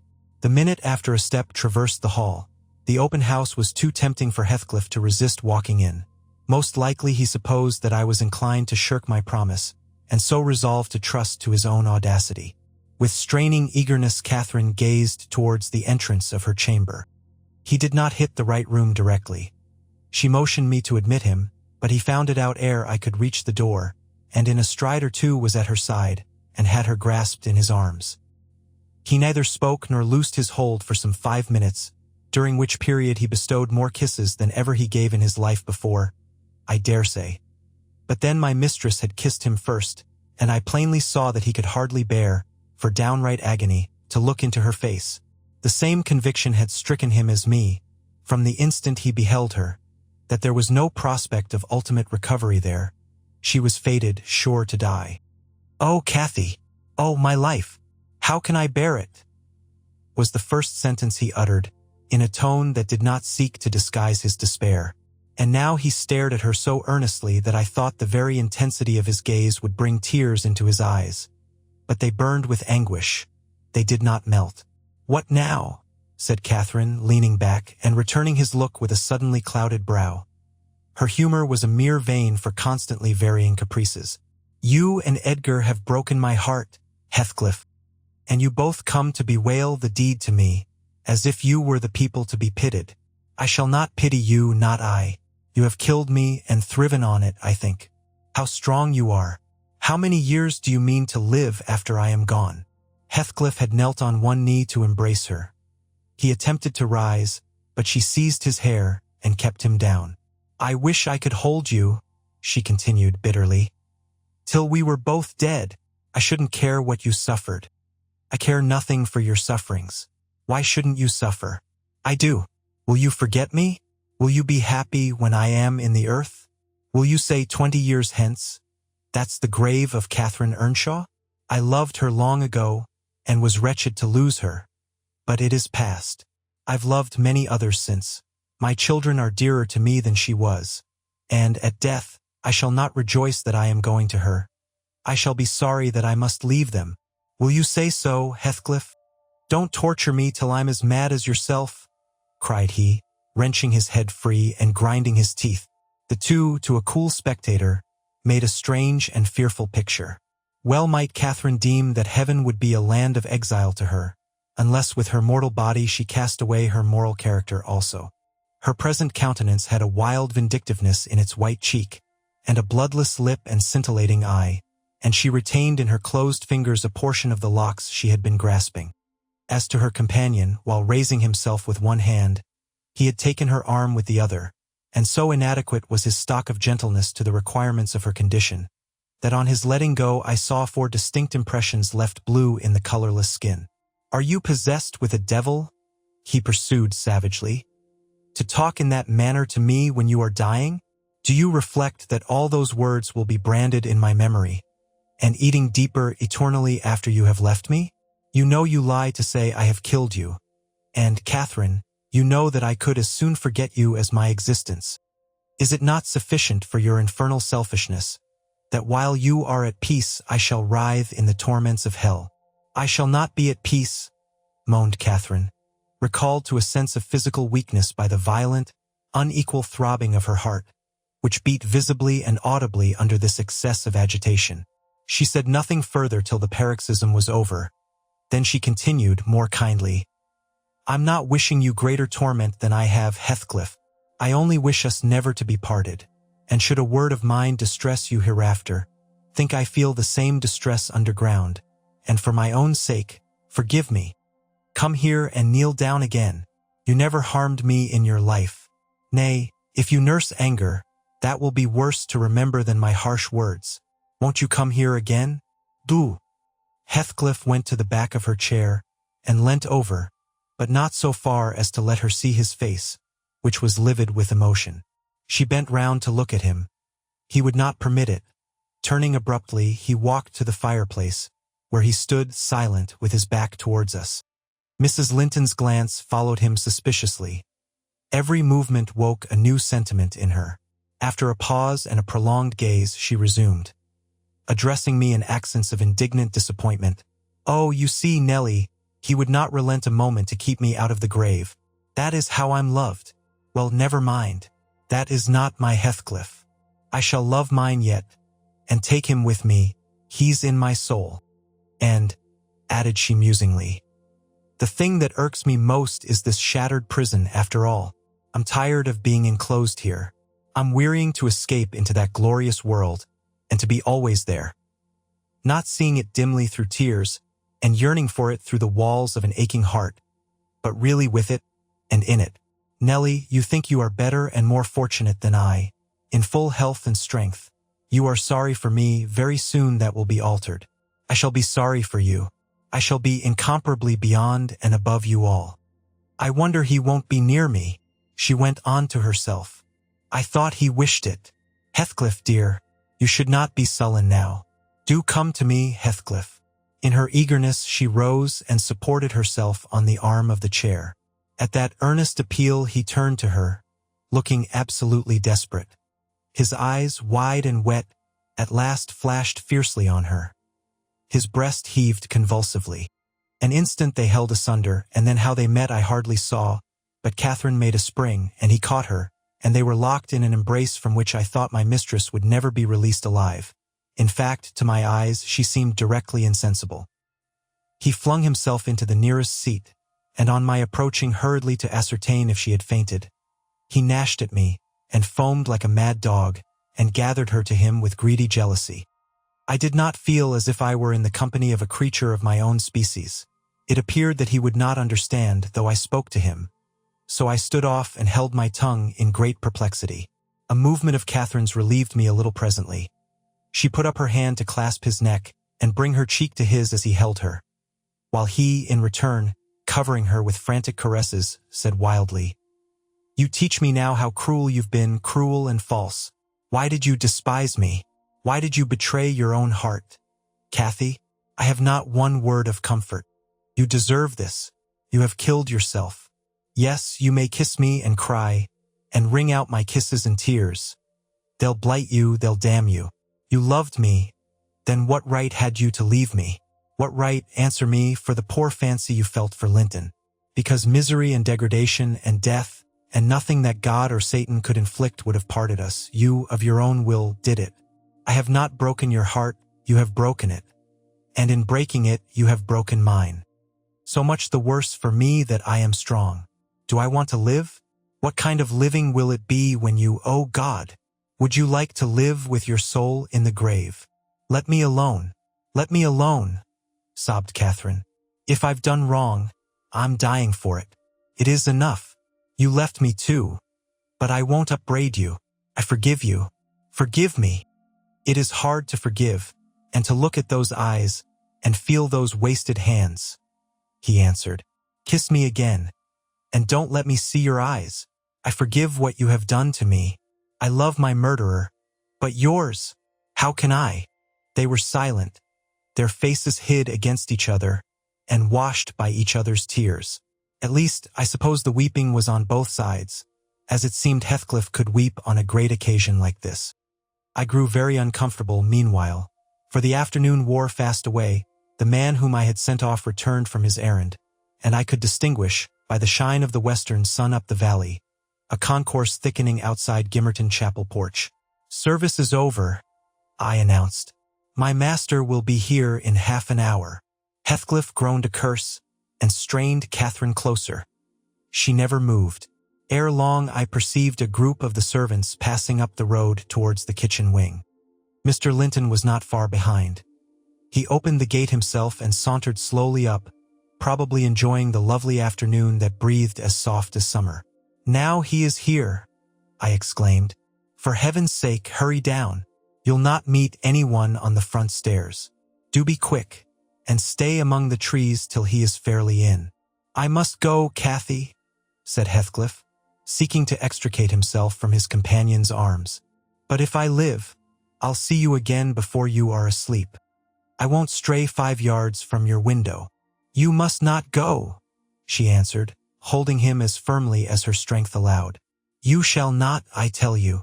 For 1 hour, he pleaded earnestly. Not for 1 minute, she replied.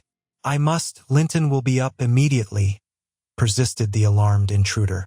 He would have risen, and unfixed her fingers by the act. She clung fast, gasping. There was mad resolution in her face. No, she shrieked. Oh, don't go. It is the last time. Edgar will not hurt us. Heathcliff, I shall die. I shall die. Damn the fool. There he is, cried Heathcliff, sinking back into his seat. Hush, my darling. Hush, hush, Catherine. I'll stay. If he shot me so, I'd expire with a blessing on my lips. And there they were fast again. I heard my master mounting the stairs. The cold sweat ran from my forehead. I was horrified. Are you going to listen to her ravings? I said passionately. She does not know what she says. Will you ruin her because she has not wit to help herself? Get up. You could be free instantly.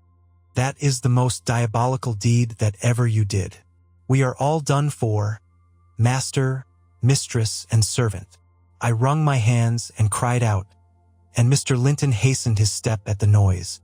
In the midst of my agitation, I was sincerely glad to observe that Catherine's arms had fallen relaxed, and her head hung down. She's fainted or dead, I thought. So much the better. Far better that she should be dead, than lingering a burden and a misery-maker to all about her. Edgar sprang to his unbidden guest, blanched with astonishment and rage. What he meant to do I cannot tell. However, the other stopped all demonstrations at once by placing the lifeless-looking form in his arms. Look there, he said. Unless you be a fiend, help her first, then you shall speak to me. He walked into the parlor and sat down. Mr. Linton summoned me, and with great difficulty, and after resorting to many means, we managed to restore her to sensation. But she was all bewildered. She sighed and moaned and knew nobody. Edgar, in his anxiety for her, forgot her hated friend. I did not. I went, at the earliest opportunity, and besought him to depart, affirming that Catherine was better, and he should hear from me in the morning how she passed the night. "I shall not refuse to go out of doors," he answered, "but I shall stay in the garden, and, Nellie, mind you keep your word tomorrow. I shall be under those larch trees. Mind, or I pay another visit, whether Linton be in or not." He sent a rapid glance through the half-open door of the chamber, and, ascertaining that what I stated was apparently true, delivered the house of his luckless presence. Chapter 16. About 12 o'clock that night was born the Catherine you saw at Wuthering Heights, a puny 7 months child, and 2 hours after the mother died, having never recovered sufficient consciousness to miss Heathcliff or know Edgar. The latter's distraction at his bereavement is a subject too painful to be dwelt on. Its after-effects showed how deep the sorrow sunk. A great addition, in my eyes, was his being left without an heir.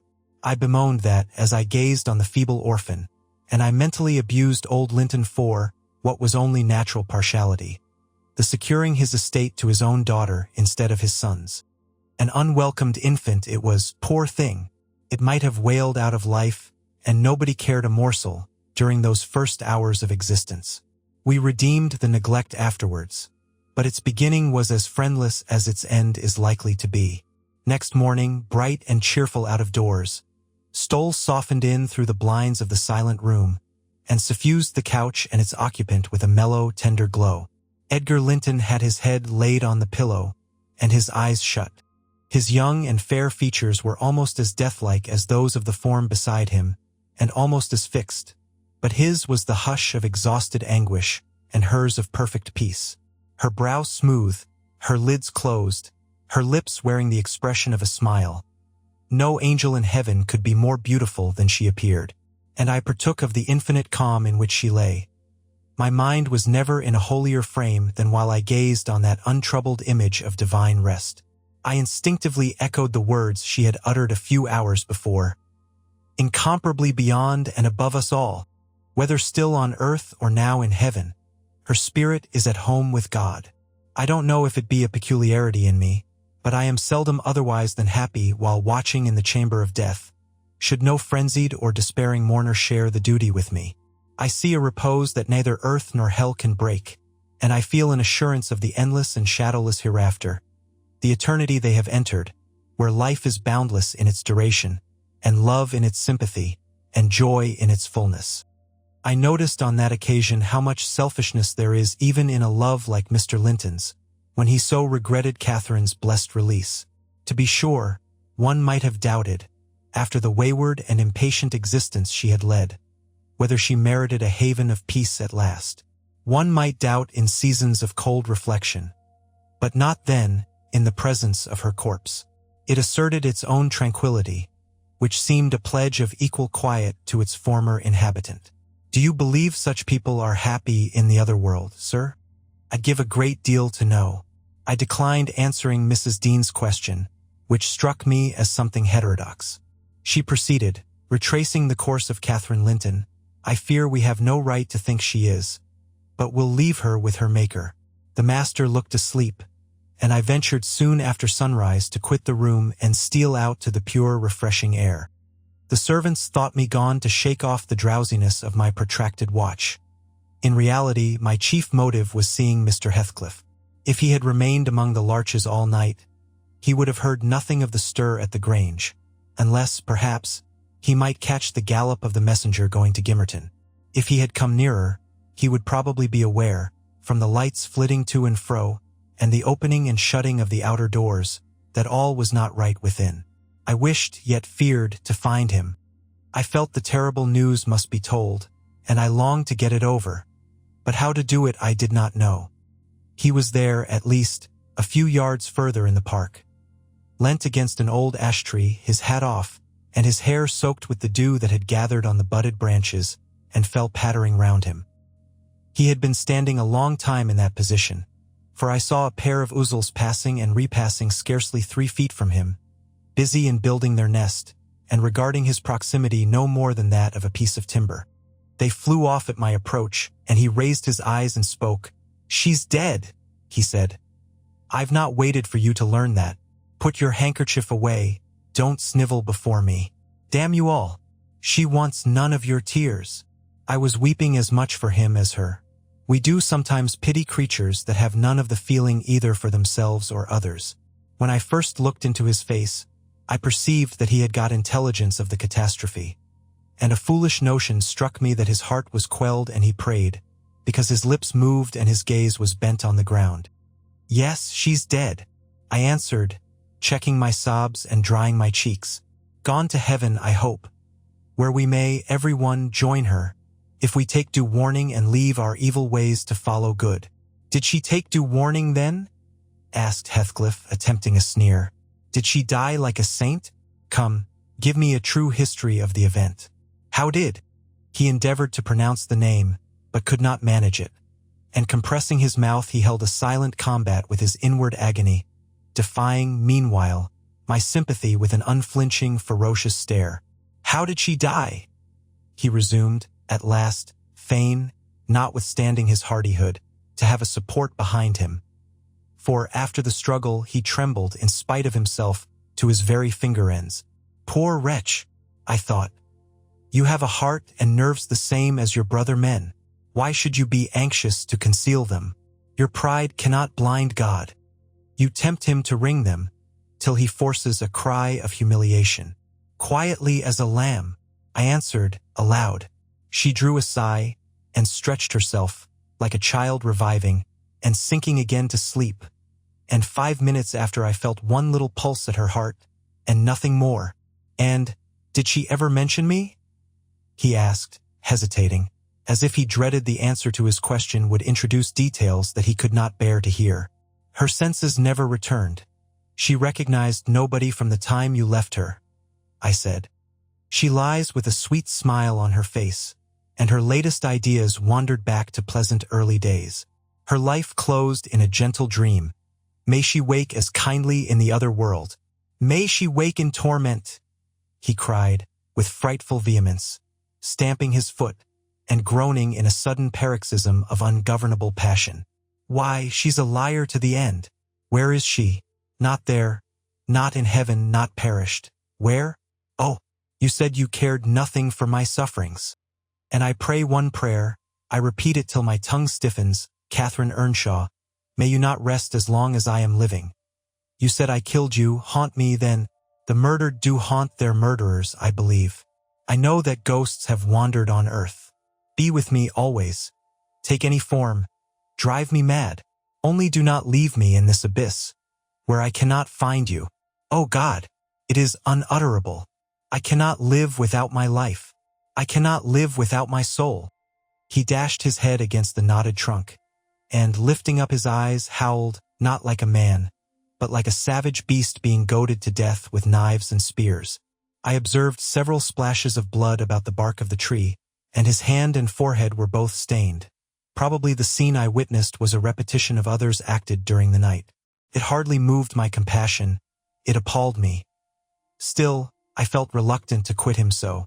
But the moment he recollected himself enough to notice me watching, he thundered a command for me to go, and I obeyed.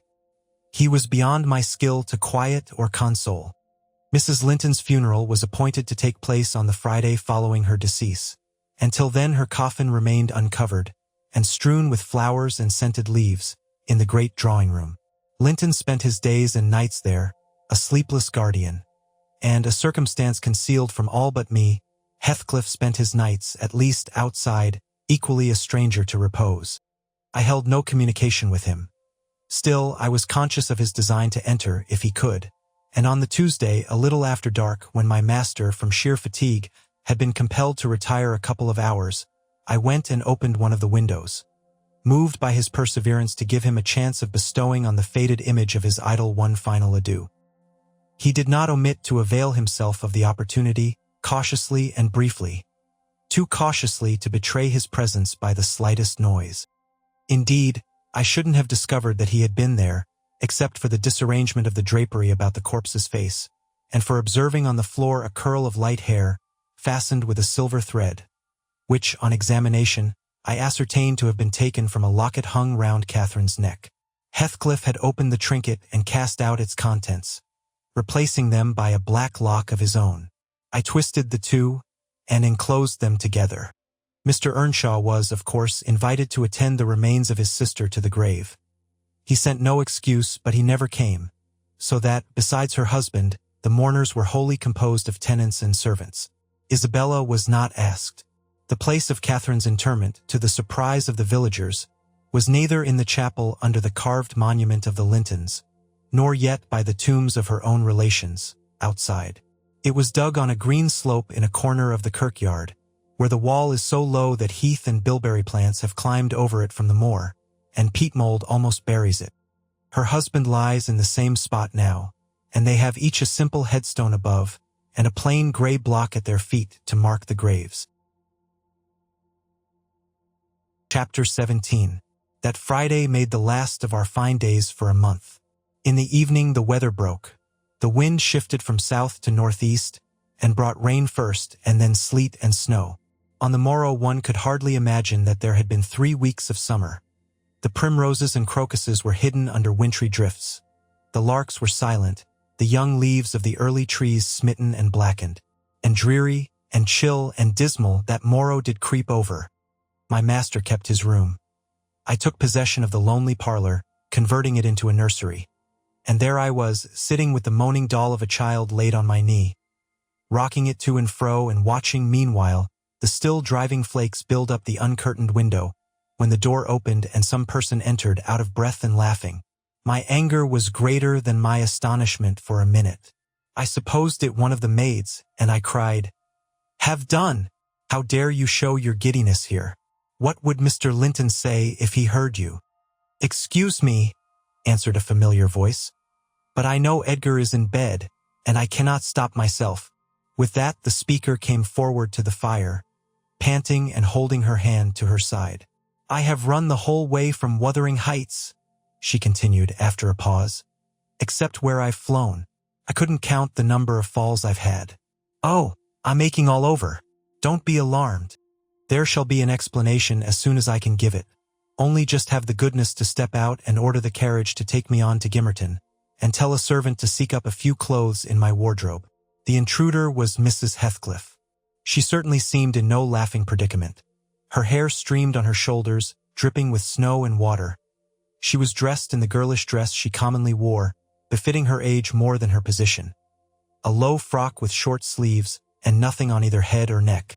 The frock was of light silk and clung to her with wet, and her feet were protected merely by thin slippers. Add to this a deep cut under one ear, which only the cold prevented from bleeding profusely, a white face scratched and bruised, and a frame hardly able to support itself through fatigue, and you may fancy my first fright was not much allayed when I had had leisure to examine her. "My dear young lady," I exclaimed, "I'll stir nowhere and hear nothing till you have removed every article of your clothes and put on dry things, and certainly you shall not go to Gimmerton tonight, so it is needless to order the carriage." "Certainly I shall," she said, "walking or riding, yet I've no objection to dress myself decently. And see how it flows down my neck now. The fire does make it smart." She insisted on my fulfilling her directions before she would let me touch her, and not till after the coachman had been instructed to get ready, and a maid set to pack up some necessary attire, did I obtain her consent for binding the wound and helping to change her garments. "Now, Ellen," she said, when my task was finished and she was seated in an easy chair on the hearth, with a cup of tea before her, "you sit down opposite me and put poor Catherine's baby away. I don't like to see it. You mustn't think I care little for Catherine, because I behaved so foolishly on entering. I've cried too bitterly, yes, more than anyone else has reason to cry. We parted unreconciled, you remember, and I shan't forgive myself. But, for all that, I was not going to sympathize with him, the brute beast. Oh, give me the poker. This is the last thing of his I have about me." She slipped the gold ring from her third finger and threw it on the floor. "I'll smash it," she continued, striking it with childish spite, "and then I'll burn it." And she took and dropped the misused article among the coals. "There. He shall buy another if he gets me back again. He'd be capable of coming to seek me, to tease Edgar. I dare not stay, lest that notion should possess his wicked head. And besides, Edgar has not been kind, has he?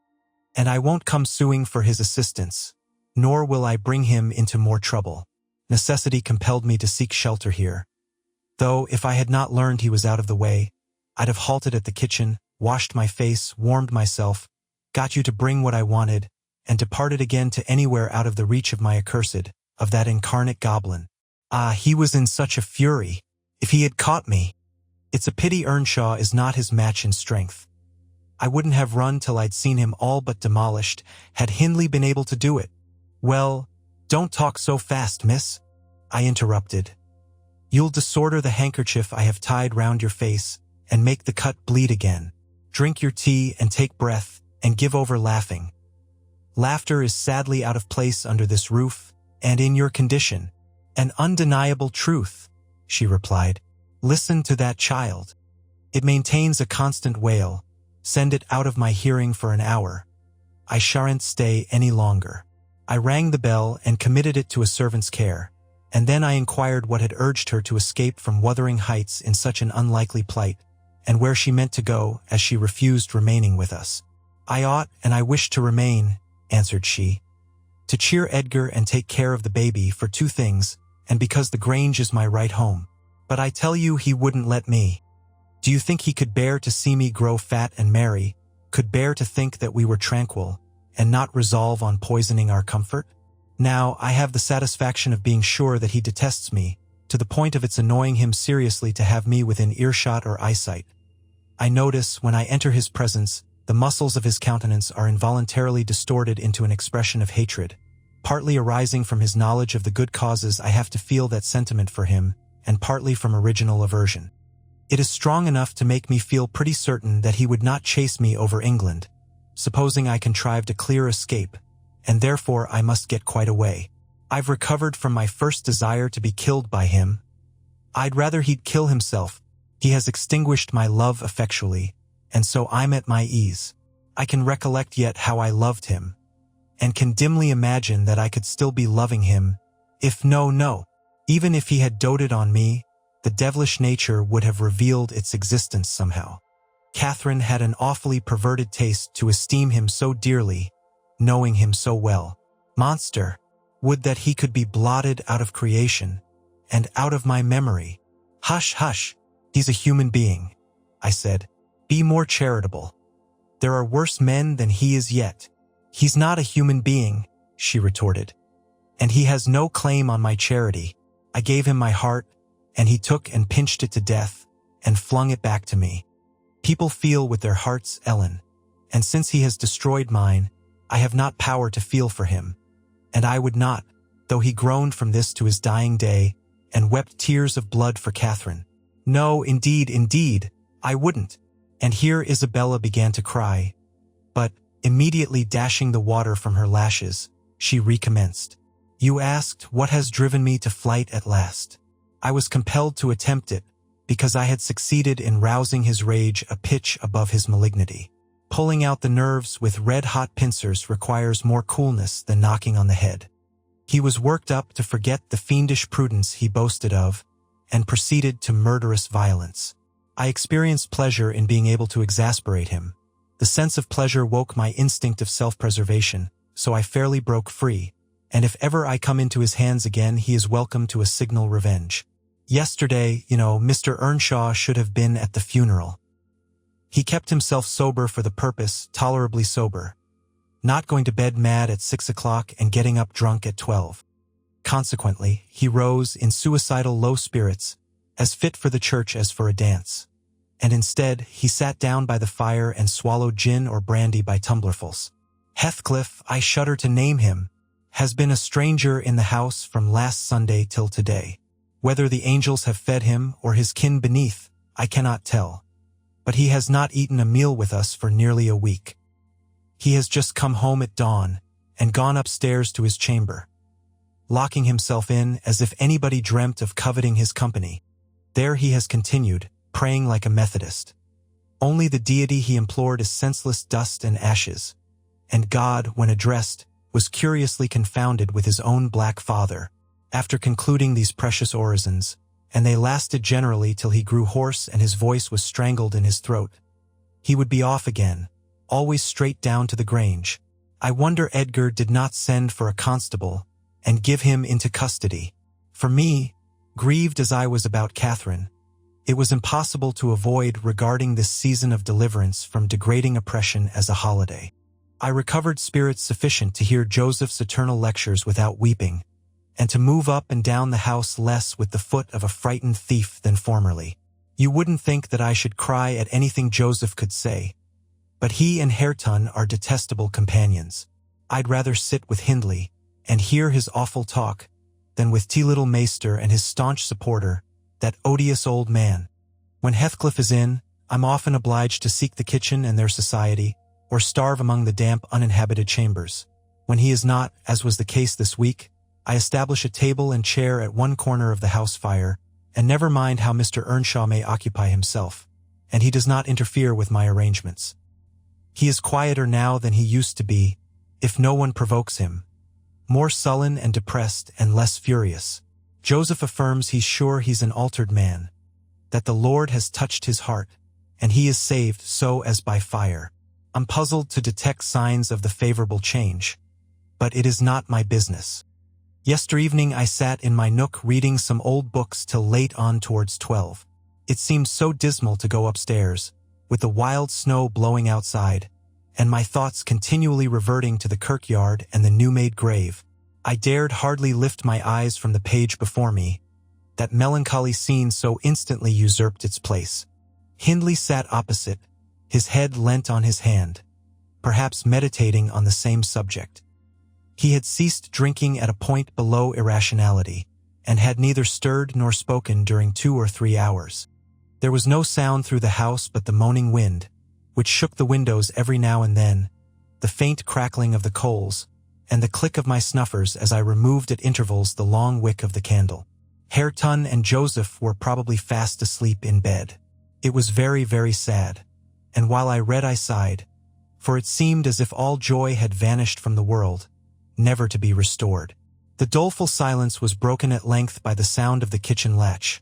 Heathcliff had returned from his watch earlier than usual, owing, I suppose, to the sudden storm.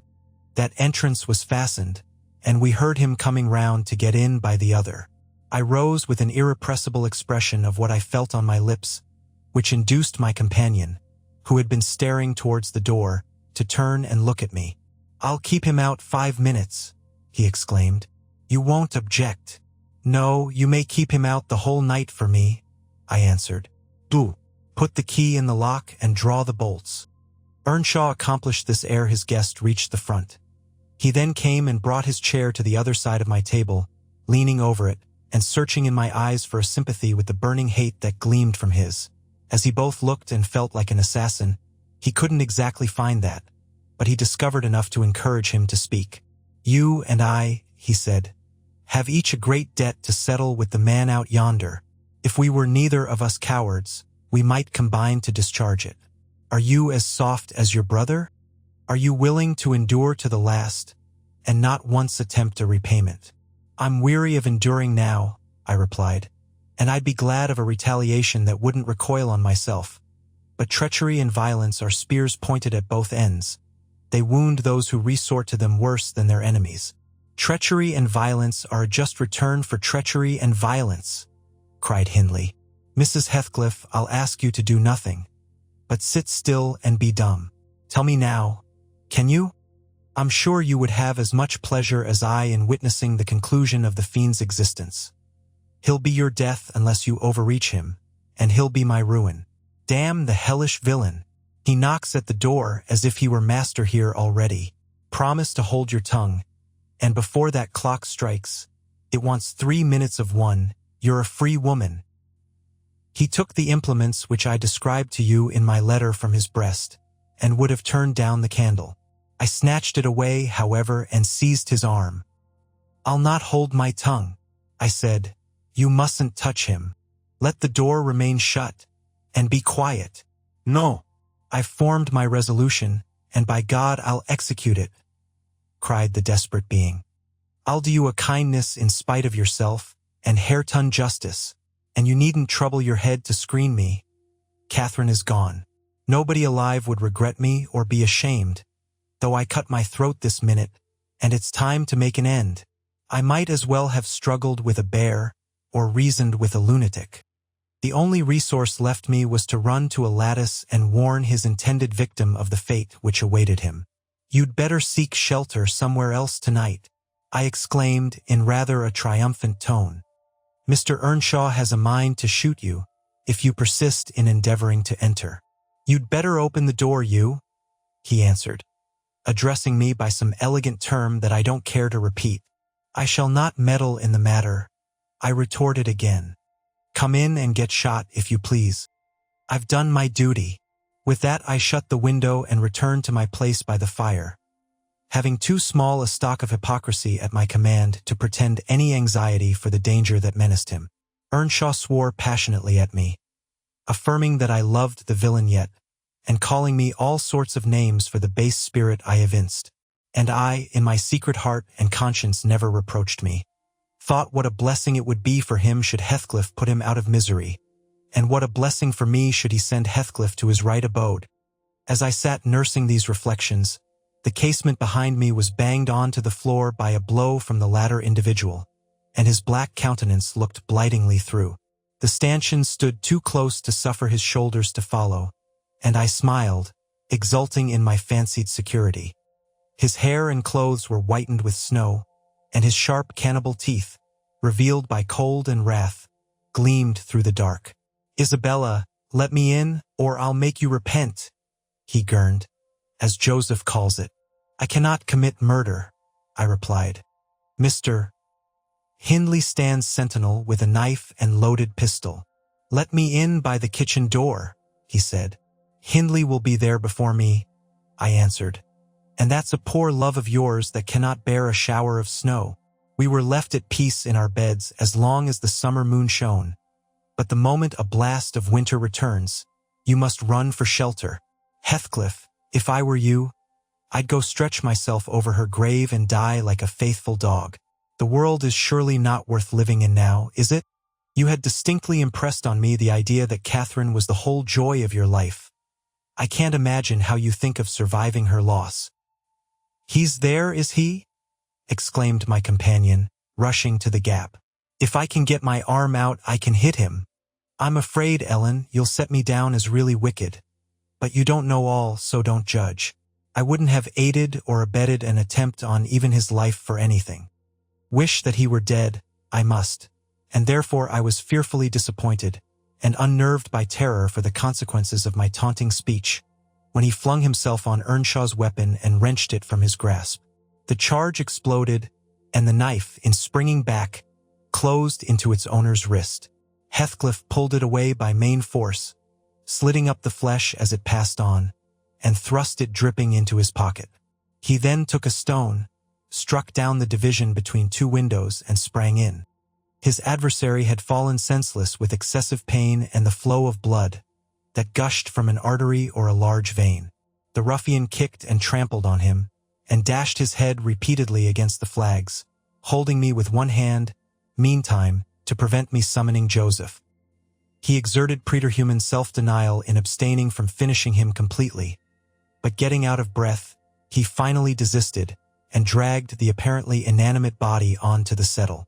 There he tore off the sleeve of Earnshaw's coat and bound up the wound with brutal roughness, spitting and cursing during the operation as energetically as he had kicked before. Being at liberty, I lost no time in seeking the old servant, who, having gathered by degrees the purport of my hasty tale, hurried below, gasping as he descended the steps two at once. "What is there to do now? What is there to do now?" "There's this to do," thundered Heathcliff, "that your master's mad, and should he last another month, I'll have him to an asylum. And how the devil did you come to fasten me out, you toothless hound?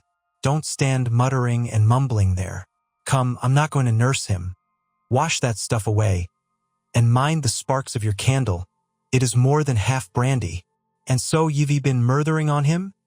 exclaimed Joseph, lifting his hands and eyes in horror. "If ever I seed a seat like this, may the Lord—" Heathcliff gave him a push on to his knees in the middle of the blood and flung a towel to him. But instead of proceeding to dry it up, he joined his hands and began a prayer, which excited my laughter from its odd phraseology. I was in the condition of mind to be shocked at nothing. In fact, I was as reckless as some malefactors show themselves at the foot of the gallows. "Oh, I forgot you," said the tyrant. "You shall do that. Down with you. And you conspire with him against me, do you, viper? There, that is work fit for you." He shook me till my teeth rattled, and pitched me beside Joseph, who steadily concluded his supplications, and then rose, vowing he would set off for the Grange directly. Mr. Linton was a magistrate, and though he had 50 wives dead, he should inquire into this. He was so obstinate in his resolution that Heathcliff deemed it expedient to compel from my lips a recapitulation of what had taken place.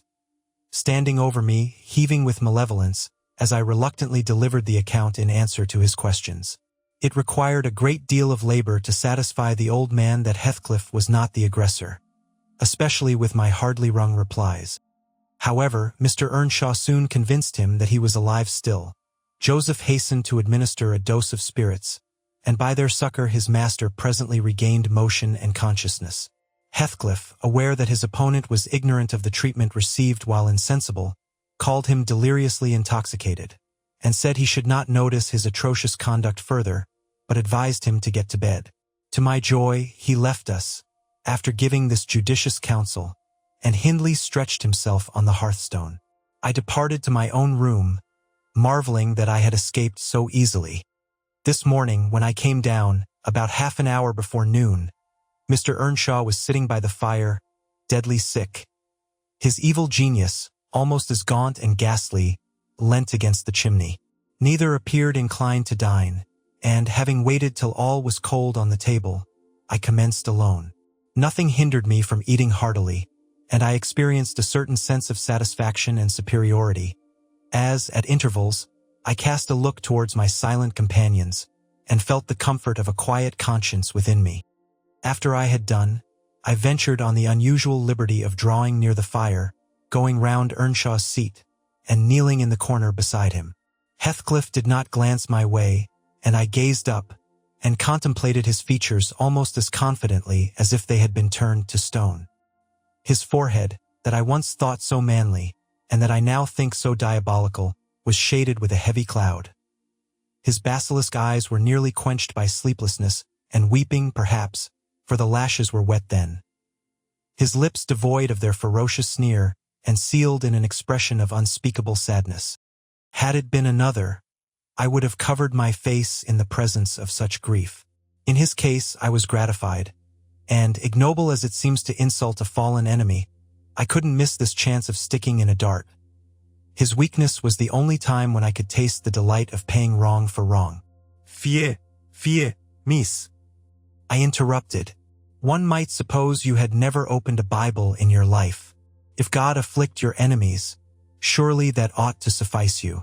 It is both mean and presumptuous to add your torture to his. In general, I'll allow that it would be Ellen," she continued. "But what misery laid on Heathcliff could content me unless I have a hand in it? I'd rather he suffered less, if I might cause his sufferings and he might know that I was the cause. Oh, I owe him so much. On only one condition can I hope to forgive him. It is, if I may take an eye for an eye, a tooth for a tooth. For every wrench of agony return a wrench, reduce him to my level. As he was the first to injure, make him the first to implore pardon. And then, why then, Ellen, I might show you some generosity. But it is utterly impossible I can ever be revenged, and therefore I cannot forgive him." Hindley wanted some water, and I handed him a glass, and asked him how he was. "Not as ill as I wish," he replied, "but leaving out my arm, every inch of me is as sore as if I had been fighting with a legion of imps." "Yes, no wonder," was my next remark.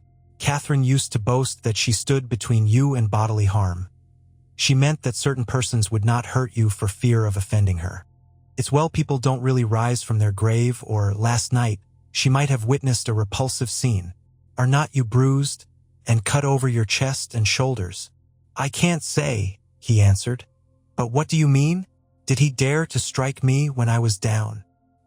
"He trampled on and kicked you, and dashed you on the ground," I whispered, "and his mouth watered to tear you with his teeth." because he's only half man. Not so much and the rest fiend.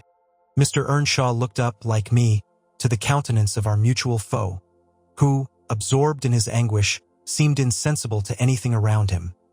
The longer he stood, the plainer his reflections revealed their blackness through his features. Oh, if God would but give me strength to strangle him in my last agony, I'd go to hell with joy, groaned the impatient man, writhing to rise, and sinking back in despair, convinced of his inadequacy for the struggle. Nay, it's enough that he has murdered one of you, I observed aloud. At the Grange, everyone knows your sister would have been living now had it not been for Mr. Heathcliff. After all, it is preferable to be hated than loved by him. When I recollect how happy we were, how happy Catherine was before he came, I'm fit to curse the day. Most likely Heathcliff noticed more the truth of what was said than the spirit of the person who said it. His attention was roused, I saw, for his eyes rained down tears among the ashes, and he drew his breath in suffocating sighs. I stared full at him and laughed scornfully. The clouded windows of hell flashed a moment towards me. The fiend which usually looked out, however, was so dimmed and drowned that I did not fear to hazard another sound of derision.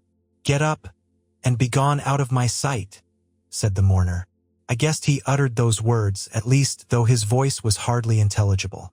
"I beg your pardon," I replied, "but I loved Catherine too, and her brother requires attendance, which, for her sake, I shall supply.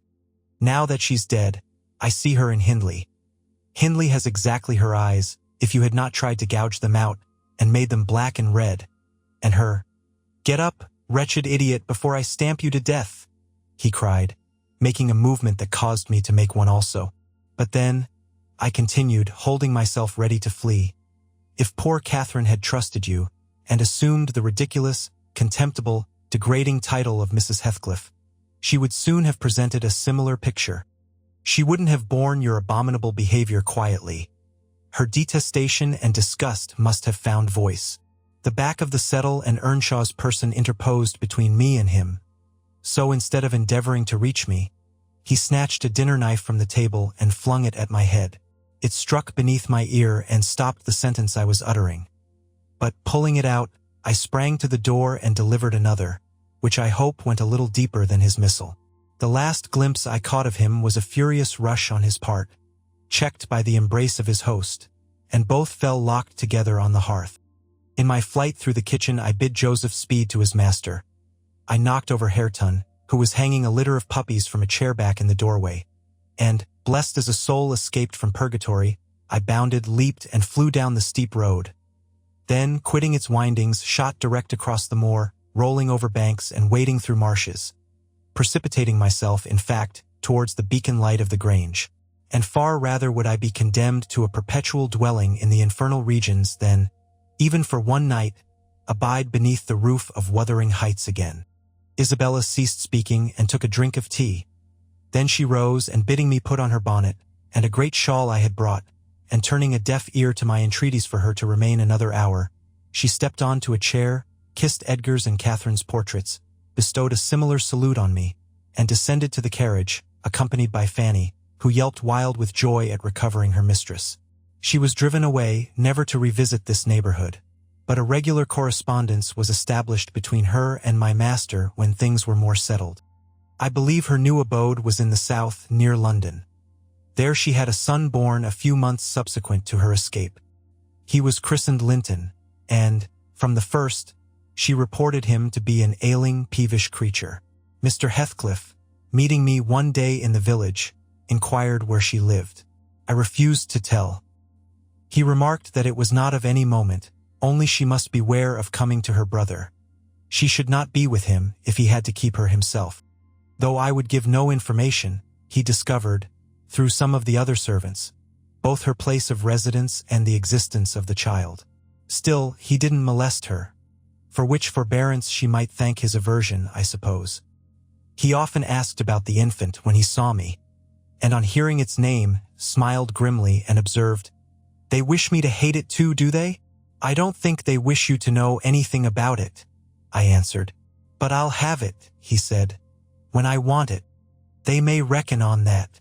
Fortunately, its mother died before the time arrived. Some 13 years after the decease of Catherine, when Linton was 12 or a little more. On the day succeeding Isabella's unexpected visit, I had no opportunity of speaking to my master. He shunned conversation and was fit for discussing nothing. When I could get him to listen, I saw it pleased him that his sister had left her husband, whom he abhorred with an intensity which the mildness of his nature would scarcely seem to allow. So deep and sensitive was his aversion that he refrained from going anywhere where he was likely to see or hear of Heathcliff. Grief, and that together, transformed him into a complete hermit. He threw up his office of magistrate, ceased even to attend church, avoided the village on all occasions, and spent a life of entire seclusion within the limits of his park and grounds, only varied by solitary rambles on the moors and visits to the grave of his wife, mostly at evening or early morning before other wanderers were abroad. But he was too good to be thoroughly unhappy long. He didn't pray for Catherine's soul to haunt him. Time brought resignation and a melancholy sweeter than common joy. He recalled her memory with ardent, tender love and hopeful aspiring to the better world, where he doubted not she was gone. And he had earthly consolation and affections also. For a few days, I said, he seemed regardless of the puny successor to the departed. That coldness melted as fast as snow in April, and ere the tiny thing could stammer a word or totter a step, it wielded a despot's scepter in his heart. It was named Catherine, but he never called it the name in full, as he had never called the first Catherine short, probably because Heathcliff had a habit of doing so. The little one was always Cathy. It formed to him a distinction from the mother, and yet a connection with her, and his attachment sprang from its relation to her, far more than from its being his own. I used to draw a comparison between him and Hindley Earnshaw, and perplex myself to explain satisfactorily why their conduct was so opposite in similar circumstances. They had both been fond husbands, and were both attached to their children, and I could not see how they shouldn't both have taken the same road, for good or evil. But, I thought in my mind, Hindley, with apparently the stronger head, has shown himself sadly the worse and the weaker man. When his ship struck, the captain abandoned his post, and the crew, instead of trying to save her, rushed into riot and confusion, leaving no hope for their luckless vessel. Linton, on the contrary, displayed the true courage of a loyal and faithful soul. He trusted God, and God comforted him. One hoped, and the other despaired. They chose their own lots, and were righteously doomed to endure them. But you'll not want to hear my moralising, Mr. Lockwood. You'll judge, as well as I can, all these things. At least, you'll think you will, and that's the same. The end of Earnshaw was what might have been expected. It followed fast on his sister's. There were scarcely 6 months between them. We, at the Grange, never got a very succinct account of his state preceding it. All that I did learn was on occasion of going to aid in the preparations for the funeral. Mr. Kenneth came to announce the event to my master. "Well, Nellie," said he, riding into the yard one morning, too early not to alarm me with an instant presentiment of bad news. "It's yours and my turn to go into mourning at present. Who's given us the slip now, do you think?" "Who?" I asked in a flurry. "Why, guess," he returned, dismounting, and slinging his bridle on a hook by the door. "And nip up the corner of your apron. I'm certain you'll need it." "Not Mr. Heathcliff, surely?" I exclaimed. "What, would you have tears for him?" said the doctor. "No, Heathcliff's a tough young fellow. He looks blooming today. I've just seen him. He's rapidly regaining flesh since he lost his better half." "Who is it, then, Mr. Kenneth?" I repeated impatiently. "Hindley Earnshaw, your old friend Hindley," he replied, "and my wicked gossip, though he's been too wild for me this long while. There, I said we should draw water. But cheer up, he died true to his character, drunk as a lord. Poor lad. I'm sorry too. One can't help missing an old companion, though he had the worst tricks with him that ever man imagined, and has done me many a rascally turn. He's barely 27, it seems. That's your own age. Who would have thought you were born in 1 year?" I confess this blow was greater to me than the shock of Mrs. Linton's death. Ancient associations lingered round my heart. I sat down in the porch and wept as for a blood relation, desiring Mr. Kenneth to get another servant to introduce him to the master. I could not hinder myself from pondering on the question, had he had fair play? Whatever I did, that idea would bother me. It was so tiresomely pertinacious that I resolved on requesting leave to go to Wuthering Heights and assist in the last duties to the dead. Mr. Linton was extremely reluctant to consent, but I pleaded eloquently for the friendless condition in which he lay, and I said my old master and foster brother had a claim on my services as strong as his own. Besides, I reminded him that the child Hareton was his wife's nephew, and, in the absence of nearer kin, he ought to act as its guardian, and he ought to and must inquire how the property was left, and look over the concerns of his brother-in-law. He was unfit for attending to such matters then, but he bid me speak to his lawyer, and at length permitted me to go. His lawyer had been Earnshaw's also. I called at the village and asked him to accompany me. He shook his head and advised that Heathcliff should be let alone, affirming, if the truth were known, Hareton would be found little else than a beggar. His father died in debt, he said. The whole property is mortgaged, and the sole chance for the natural heir is to allow him an opportunity of creating some interest in the creditor's heart, that he may be inclined to deal leniently towards him. When I reached the Heights, I explained that I had come to see everything carried on decently, and Joseph, who appeared in sufficient distress, expressed satisfaction at my presence. Mr. Heathcliff said he did not perceive that I was wanted, but I might stay and order the arrangements for the funeral if I chose. Correctly, he remarked. That fool's body should be buried at the crossroads, without ceremony of any kind. I happened to leave him 10 minutes yesterday afternoon, and in that interval he fastened the 2 doors of the house against me, and he has spent the night in drinking himself to death deliberately. We broke in this morning, for we heard him snorting like a horse, and there he was laid over the settle. Flaying and scalping would not have wakened him. I sent for Kenneth and he came, but not till the beast had changed into carrion. He was both dead and cold and stark, and so you'll allow it was useless making more stir about him. The old servant confirmed this statement, but muttered, I'd rayther he'd gone hisseln for doctor. I sud ha ta'en tenta to maester better nor him, and he warn't dead when I left, not at a sort. I insisted on the funeral being respectable. Mr. Heathcliff said I might have my own way there too, only he desired me to remember that the money for the whole affair came out of his pocket. He maintained a hard, careless deportment, indicative of neither joy nor sorrow. If anything, it expressed a flinty gratification at a piece of difficult work successfully executed. I observed once, indeed, something like exultation in his aspect. It was just when the people were bearing the coffin from the house. He had the hypocrisy to represent a mourner, and previous to following with Hareton, he lifted the unfortunate child on to the table and muttered, with peculiar gusto, Now, my bonny lad, you are mine, and we'll see if one tree won't grow as crooked as another, with the same wind to twist it. The unsuspecting thing was pleased at this speech. He played with Heathcliff's whiskers and stroked his cheek, but I divined its meaning and observed tartly, That boy must go back with me to Thrushcross Grange, sir. There is nothing in the world less yours than he is. Does Linton say so? He demanded. Of course, he has ordered me to take him, I replied.